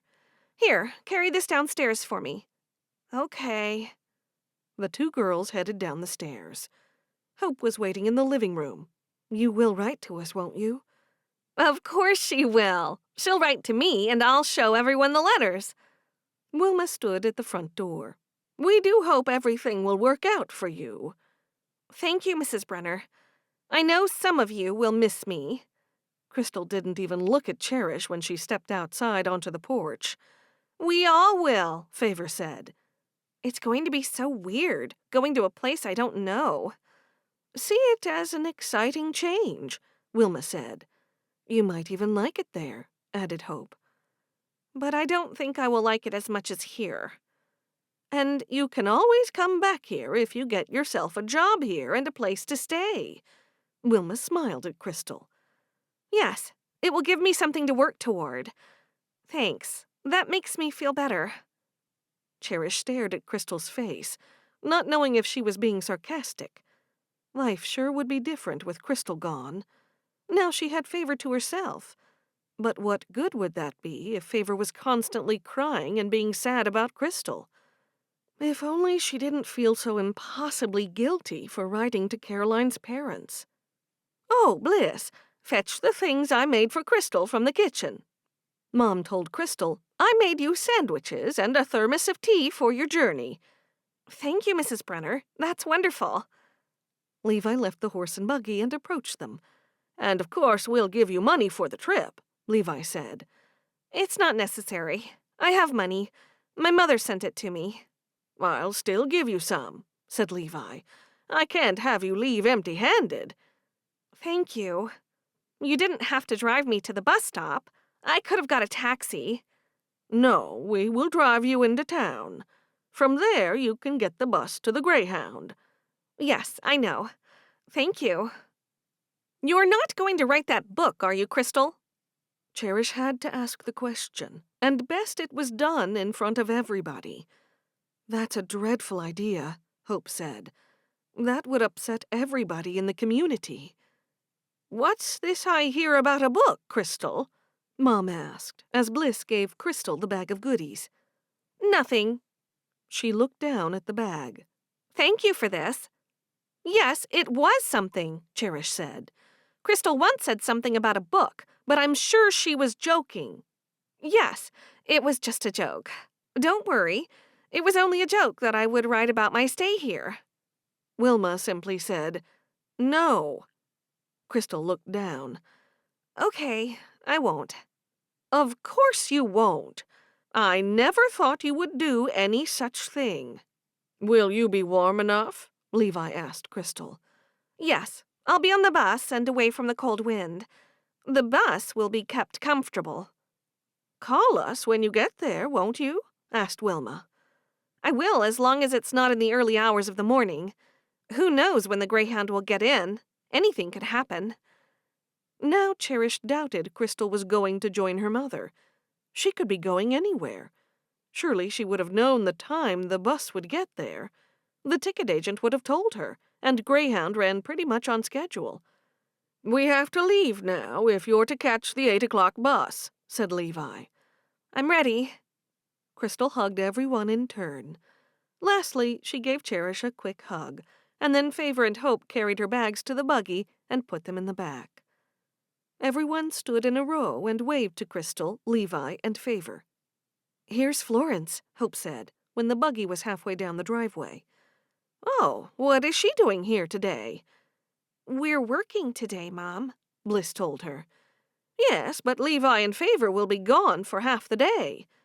"She knows that. Didn't you tell her that yesterday?" "Yes, she's known that for quite a while. Florence expects us to work every single day. It's not right, and if you ask me, it's madness. She's just trying to boss us about." "According to Florence, there's a lot to do. We want to show her that we're good workers," Cherish said. Wilma's eyebrows rose. "Suit yourself. You normally do." Just then, the phone in the barn rang. "I'll get it." Before anyone could say anything, Cherish ran to answer it. "Hello?" "Cherish? Thank goodness it's you. It is Cherish, isn't it?" "Yes, it's me." She knew it was Daniel. "I'm worried about you. You haven't called me. How's everything going with the Crystal situation?" "She's just left this minute." "I didn't call to talk about her. We were going to meet up, remember? You promised you'd call me." "I know. I have been thinking about you, and I was going to call soon." "I thought you'd want to see me. That's what you said." "I do. Firstly, I want to thank you for not doing stories that would probably make you a lot of money just so you could stop doing bad stories about nothing, stories that you don't like." "Great. I will probably never make a good reporter, too worried about the lives of the defective. A good reporter would just deliver the news without thinking about the consequences." "Lives of the defective?" Cherish repeated in her mind. What in the world did he mean by that? "Well, I wouldn't like you if you were like that." "Maybe one day I'll put everything in my memoirs when I'm an old man. The things I've seen and I've never written about." "Well, that sounds like something I'd like to read." "Well, you never know." "Cherish, are you ready?" Bliss called out. "I'm sorry, I have to go." "Wait, meet me tonight?" Please? I can't wait to see you again. Meet me at midnight?" "Okay." "Great. I'll see you then." Cherish hung up the phone's receiver and walked away from the barn, ready for a full day's work. Chapter 22. With sadness weighing her down, Crystal stood at the local bus stop and stared at the horse and buggy leaving her behind. She'd loved living with Favor and her family. Inside, she felt nothing but emptiness. Things had never been great between her and her mother. The only thing waiting for her was loneliness. She was too numb to cry about the uncertain world where she'd have to find employment and work for a living. Since Caroline had died, the Baker apple orchard was the only place she'd felt like she fit in. Even when they knew she wasn't Caroline, they still were willing to accept her and allow her to stay. It wasn't Levi's fault. She knew the bishop must have told him it was time for her to go. She squinted at the buggy as it grew tiny and disappeared into the distance. It had been inevitable that she'd have to leave one day, but she'd been hoping some other opportunity would present itself before then. If only they'd agreed to the tours earlier, it might have saved her from leaving.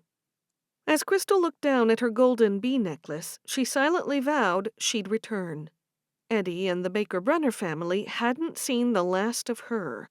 The local bus, which would take her to the Greyhound, pulled up just as rain poured down. She picked up her 2 small suitcases and hurried on board. Since it had started raining an hour into their workday, Florence told the girls they could cook instead of work in the orchard. By cook, Florence meant to make goods that could be sold in the shop once it opened in the spring. Winter was the time to use up many of the apples they'd stored to make sauces, chutneys, and relishes, things that would keep. When Florence left the house, Bliss decided she'd pay a quick, surprise visit to Adam's work. He'd just gotten back, and she was anxious to see him, as they'd had little time to talk after the farewell to Crystal dinner. Cherish took the opportunity to ride in the buggy, and she asked Bliss to take her to see Christina and then pick her up on her way back. Bliss agreed. How long will you be?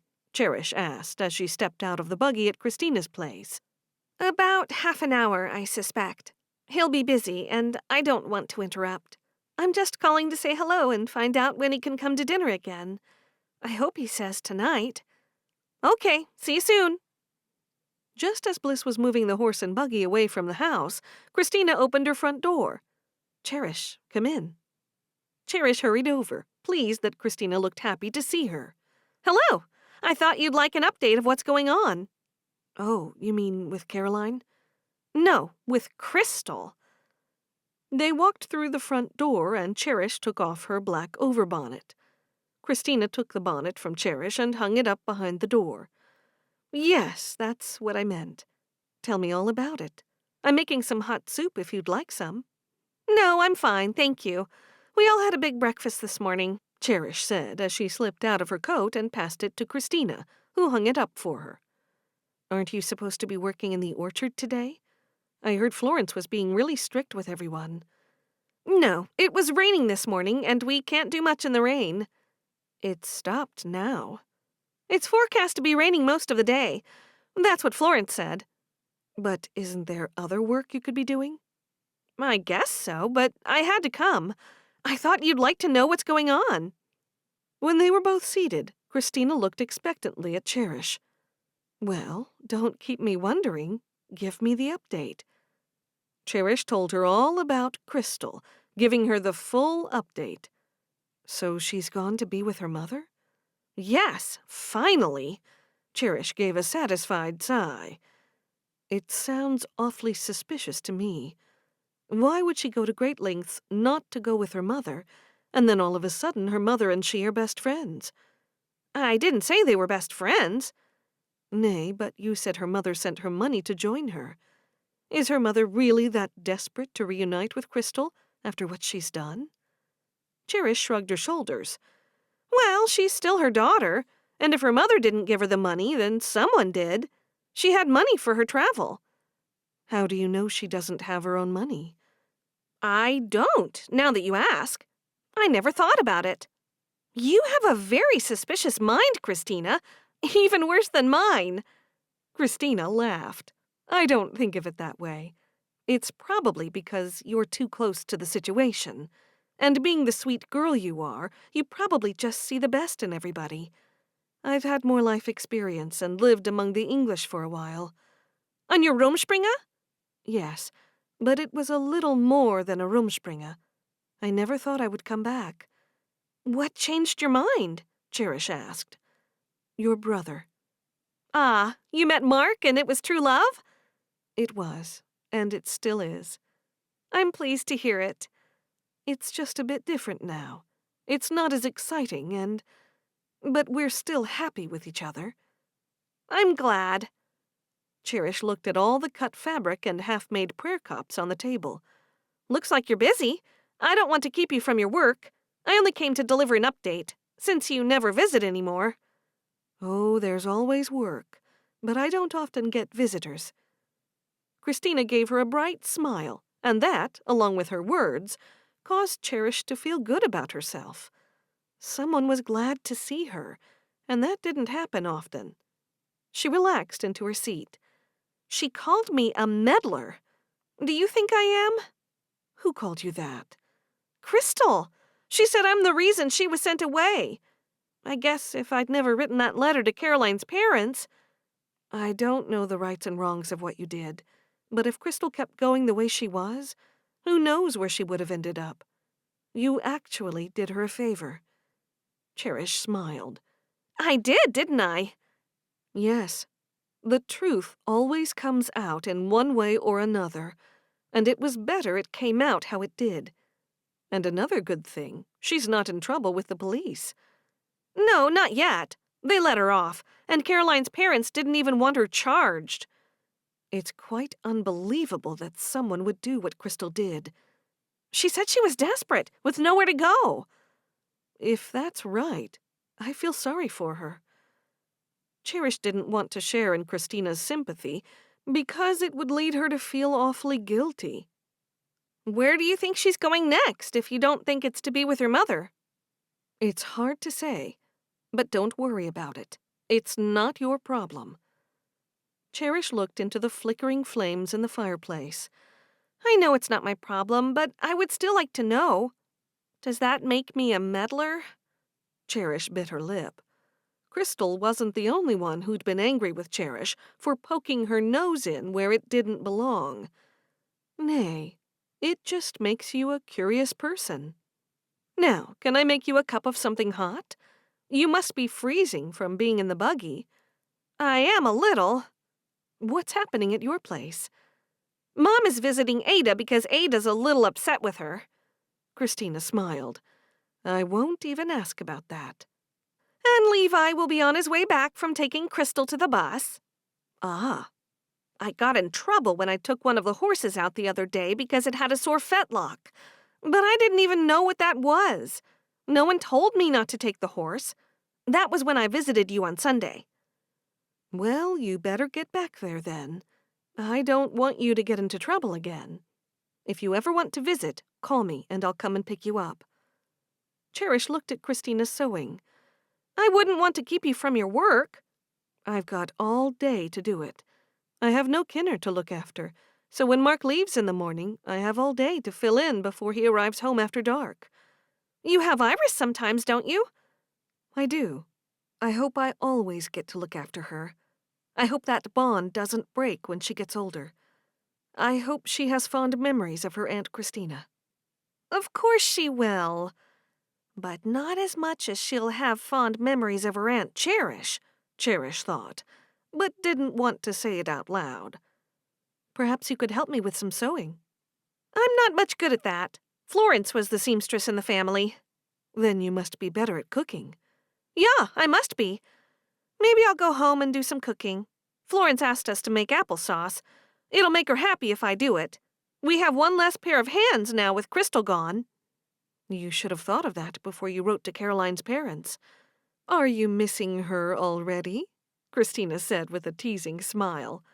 Cherish smiled back. No, not at all. I'll get Favor back. Crystal took up all her time and attention. That must have been awful for you. It was. It truly was. We used to be so close. Just as well you've got plenty of other sisters. You'd think so, but when we have free time, Hope is mostly with Fairfax and Bliss is always with Adam. You're all growing up so fast. I guess so. Cherish stood. I should go home and do a lot of cooking. That'll put a smile on Florence's face. Good idea. Thanks for stopping by. Christina stood up. Oh, I forgot, Cherish said with a giggle. I have to wait for Bliss to come back. Christina laughed too. Like I told you, you're never boring. But I'll need to get back to my sewing if you'd like to watch me. I'd love to. Cherish sat and watched Christina work until Bliss returned. She didn't have to wait long because Adam hadn't been at work when Bliss had gotten there. He'd been running errands. Chapter 23. Just before midnight, when all was quiet and everyone else was asleep, Cherish put on a fresh set of clothes and her best stockings and then her best shoes before she sneaked out of the house to meet Daniel. Everything was going so well now that Crystal was gone. It also felt good to know why Daniel had been quiet for so long.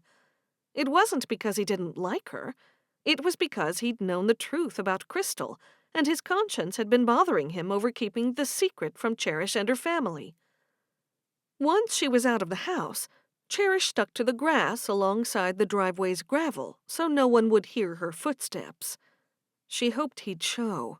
What if he'd fallen asleep? Or worse, what if he forgot? Then, in the darkness, a car's headlights flashed on and then off. He was there, waiting. Cherish picked up her pace, even as her heart pitter-pattered with excitement. Daniel was so handsome, so nice. It was flattering that he gave her a second thought. She hoped Daniel saw a future for them, and then she'd follow in Florence's footsteps and marry an outsider. "So she's gone?"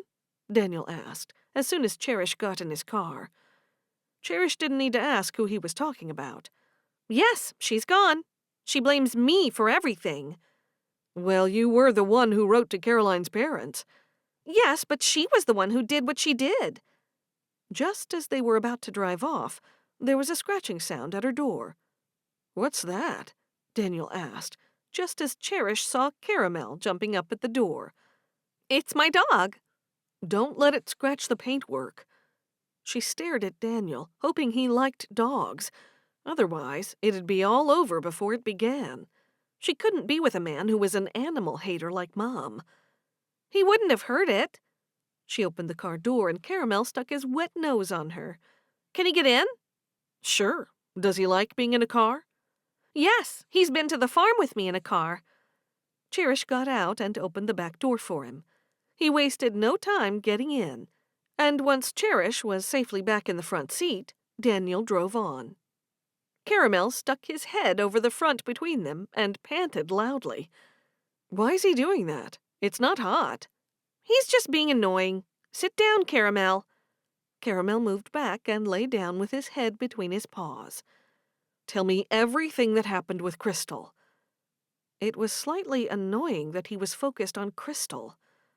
Everyone's treating me weirdly. I think they blame me. "I doubt it. How is it your fault?" She was a little confused, because earlier he'd said it was her fault because she'd written that letter to Caroline's parents. So you don't think it is? She wanted to make sure what he thought, because she needed a man who'd stand up for her. "No, it's not your fault. Now tell me how she was able to pull it off for so long." Why all the interest? She's gone, so I want to stop thinking about her. "It's good material for my memoir." Yeah, but you're going to wait to write that, aren't you? You said you'd do that in your old age. I took that to mean when everyone you were writing about was dead. Or it was your way of saying you'd never do it. "What's the difference?" Cherish felt as though she could hardly breathe. She didn't like the sound of it. There's a lot of difference, because it will affect too many people. You are joking, aren't you? He pulled the car off the road, turned off the engine, and then looked at her. "Cherish, understand things from my position. My livelihood is spreading information, enlightening people.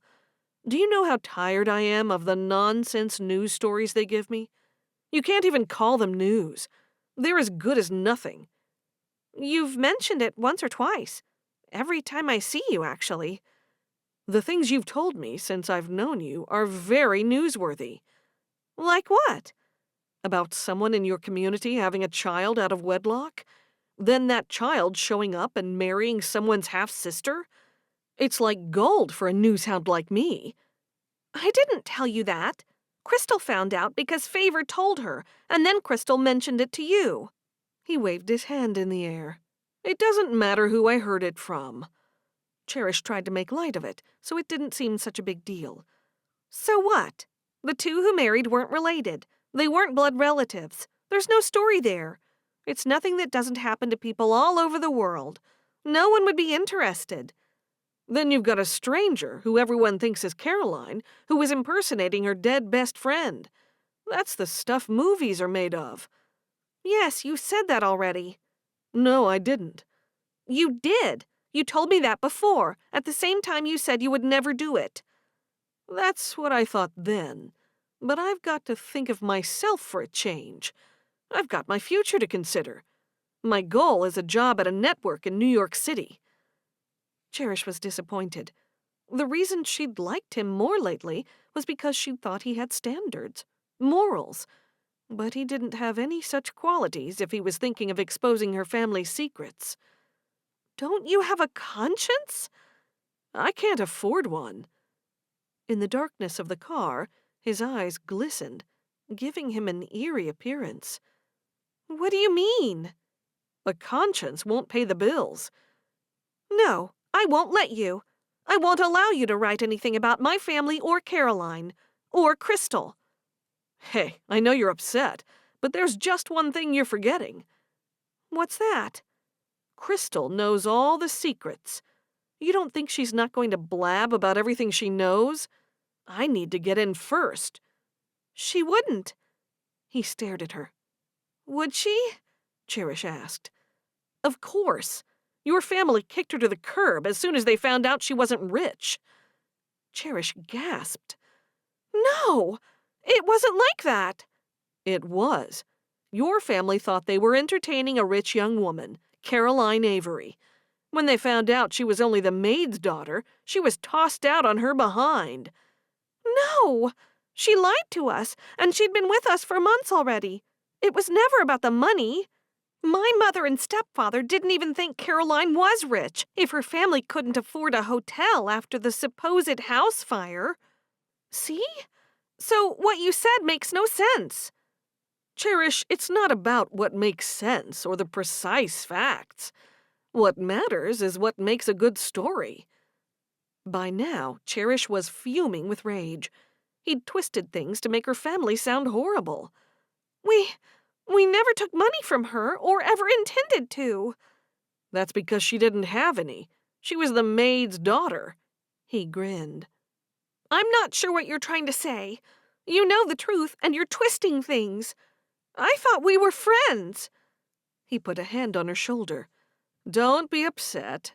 If you want, I'll allow you to read the stories before I run them. Cherish frowned.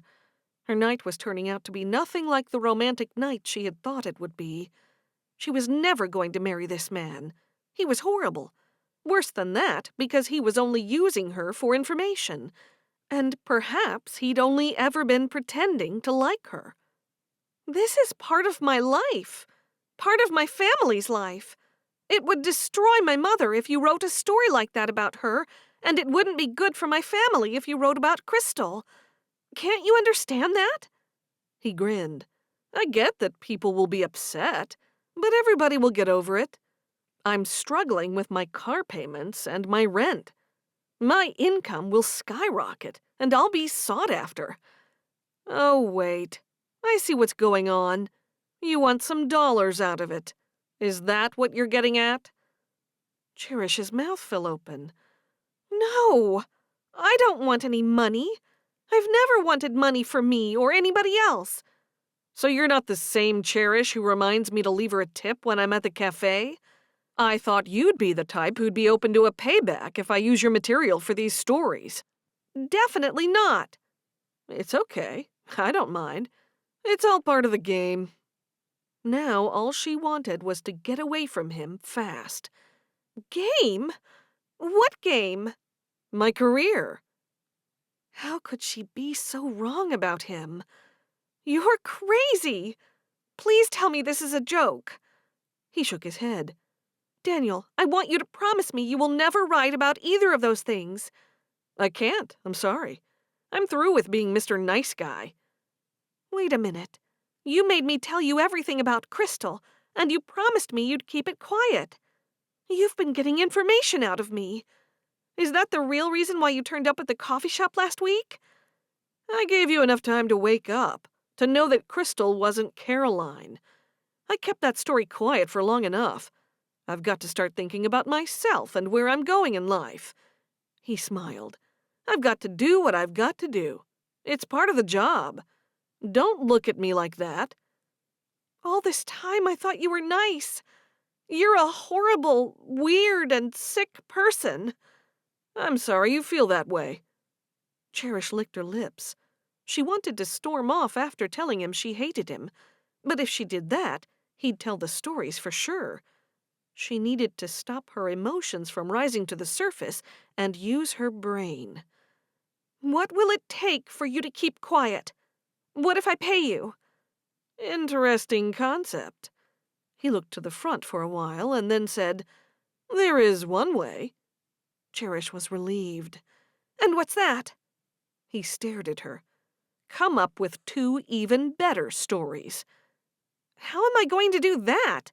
I'm just a girl who works at an apple orchard and has 1 shift a week at a small cafe. Maybe 2 shifts when I'm called in because someone's sick. I think you'll come up with something, Cherish Baker. Seek out something good. Put your ear to the ground. Start asking some questions. Cherish was still seething with rage, but she tried not to show it. She couldn't think of anything bad, extraordinary, or newsworthy. But I don't know anything. I'll tell you what. I'll give you 120 days to come up with something.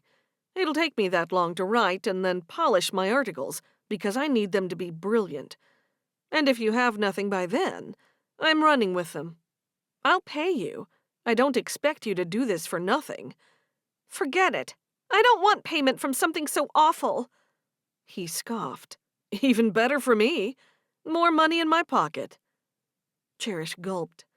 If that was what she had to do, she'd do it. For her family. Surely she could find some scandal, something that would interest him. I'll find something. Don't you worry about that. Good girl. I knew you would. Cherish released her seatbelt and opened the door, and as she was getting out, he said, Hey, what are you doing? Leaving. Jump back in. I'll drive you back. No, I prefer to walk. The company's better. I'll call you when I have a story. Don't contact me and don't come into the cafe. As soon as she closed the door, he accelerated away. Then she heard a screech of brakes. She watched, wondering what was going on. A car door opened, and Caramel jumped out. Caramel! He saw her and bounded toward her. She knelt down, and he jumped into her arms. I'm so sorry. I forgot you were there. I was so angry with him. Let's go. She stood and started walking toward home. I've learned something today, Caramel. You never really know anyone. First, Caroline isn't Caroline at all, and now Daniel turns out to be nowhere near the man he pretends to be. People are so disappointing. Dogs are so much better. You'd never let me down, would you, Caramel? Caramel wagged his tail and trotted happily alongside with his head down, checking all the wonderful nighttime smells. Cherish looked down the lonely dark road and added up the miles to home. If she walked fast, she'd probably make it back in time to have a couple hours of sleep, and then she'd have to be up early to face a full day's work. She glanced behind her, but all she could see was darkness. She couldn't believe Daniel hadn't insisted on driving her home. A proper man wouldn't allow her to walk alone at night. At least now she knew the type of person he was. Cherish let out a loud sigh, regretting having ever liked him. She'd thought life without Crystal was going to be perfect. But now, where was she going to find some interesting stories to stop Daniel from ruining everyone's lives? And do it within 120 days. This has been The Amish Meddler, The Amish Bonnet Sisters, Book 16, written by Samantha Price, narrated by Stephanie Dillard. Copyright 2020 by Samantha Price. Production copyright 2021 by Samantha Price.